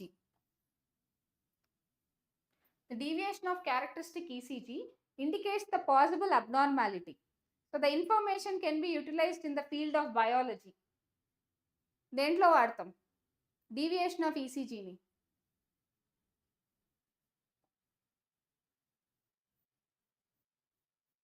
Clinical బయాలజీలో వాడతారు. Okay, deviation of ECG.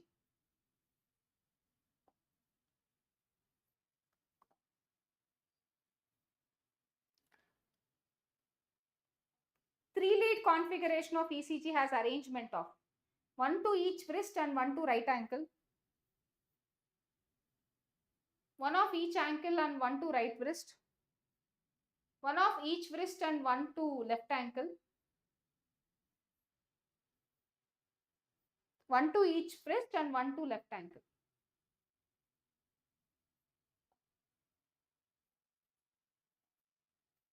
Which wave of ECG represent repolarization? Repolarization ni represent చేసే వేవ్ ఏది? P వేవ్ కాదు, అది డీపోలరైజేషన్ ని represent చేస్తుంది. QRS కూడా కాదు, ST వేవ్ కాదు, T wave. T wave is representing repolarization.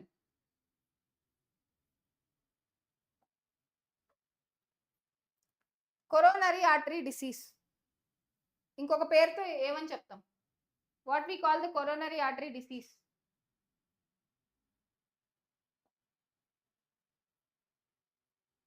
Angina అంటామా? కాదు. హార్ట్ ఫెయిల్యూర్ అనము, హార్ట్ అటాక్ అనము, atherosclerosis.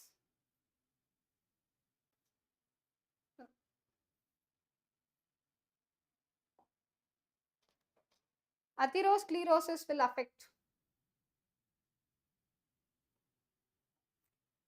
the vessel which supply the blood to kidney, the vessel which supply blood to the brain, the vessel which supply blood to the heart muscle, the vessel which supply blood to the lungs.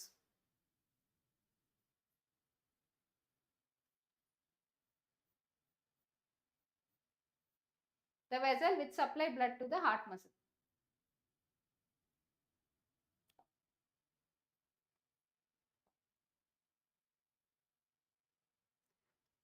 The lumen of artery gets dash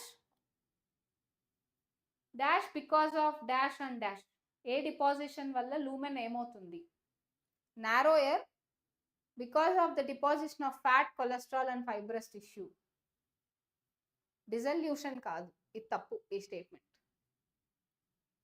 wide కాదు. So obviously ఇదే NCERT phrase ఇది.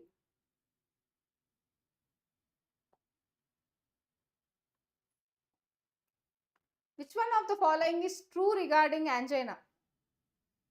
Angina గురించి correct statement కావాలి. Heart stops beating. Angina వస్తే heart ఆగిపోతుందా? No, అది cardiac అరెస్ట్లో జరుగుద్ది. More common in children? No. Does not effect the blood flow. ఇది ఎన్సిఆర్టీ ఫ్రేజ్ మా. When no enough oxygen is reaching the heart muscle, అప్పుడే angina pectoris వస్తుంది. ఎన్సిఆర్టీలో ఇచ్చున్నారు ఇది. ఓకే, ఇంకా 2 క్వశ్చన్సే ఉన్నాయి. Angina is more common in. Angina ఎవరిలో ఎక్కువగా కామన్గా ఉంటుంది? Young men, aged women, middle aged and elderly men and women and children. ఇది కూడా ఎన్సిఆర్టీలోనే. More common in middle aged and elderly men and women.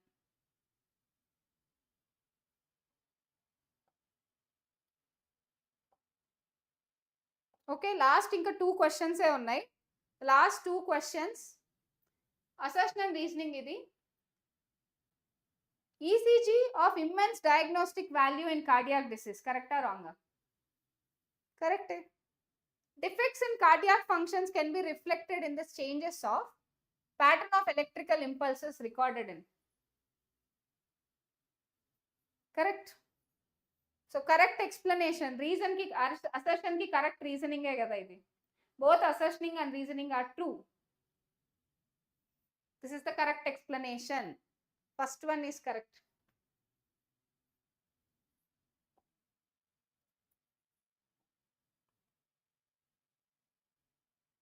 Electrocardiogram is to record the electrical activity of the heart, which shows certain waves PQRST. Correct. It gives important information concerning the spread of excitation of different parts of heart, and its value is diagnostic cases of abnormal cardiac rhythm and myocardial damage.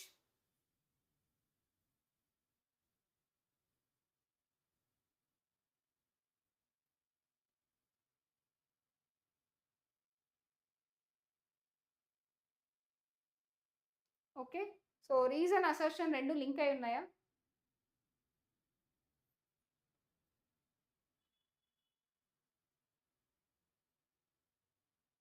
So assertion and reasoning correct. కానీ ఇక్కడ పైన ECG అంటే ఏంటో ఇచ్చారు, కింద దానికి reason ఇచ్చారు. So option 2 వస్తుంది ఇది. సో ఎందుకంటే అసర్షన్ ఏం రావాలంటే ఈసీజీ కి డయాగ్నోస్టిక్ ఇంపార్టెన్స్ ఉంది అని ఇస్తే అప్పుడు దానికి కరెక్ట్ రీజన్ రావాలి. ఈసీజీకి డయాగ్నోస్టిక్ ఇంపార్టెన్స్ ఉంది అంటే అప్పుడు దానికి రీజన్ రావాలి ఇది. Okay right. Okay guys, thank you so much. Okay, మీ అందరికీ థ్యాంక్ యూ సో మచ్ ఇప్పటి వరకు సెషన్ విన్నందుకు. ఇంకేదైనా డౌట్స్ ఉంటే నాకు కమెంట్ బాక్స్లో చెప్పండి, నేను ఆన్సర్ చేస్తాను. ఓకే, నెక్స్ట్ రేపు NCERT line by line cover చేయబోతున్నాం. Okay, take care, bye. Okay, bye, thank you.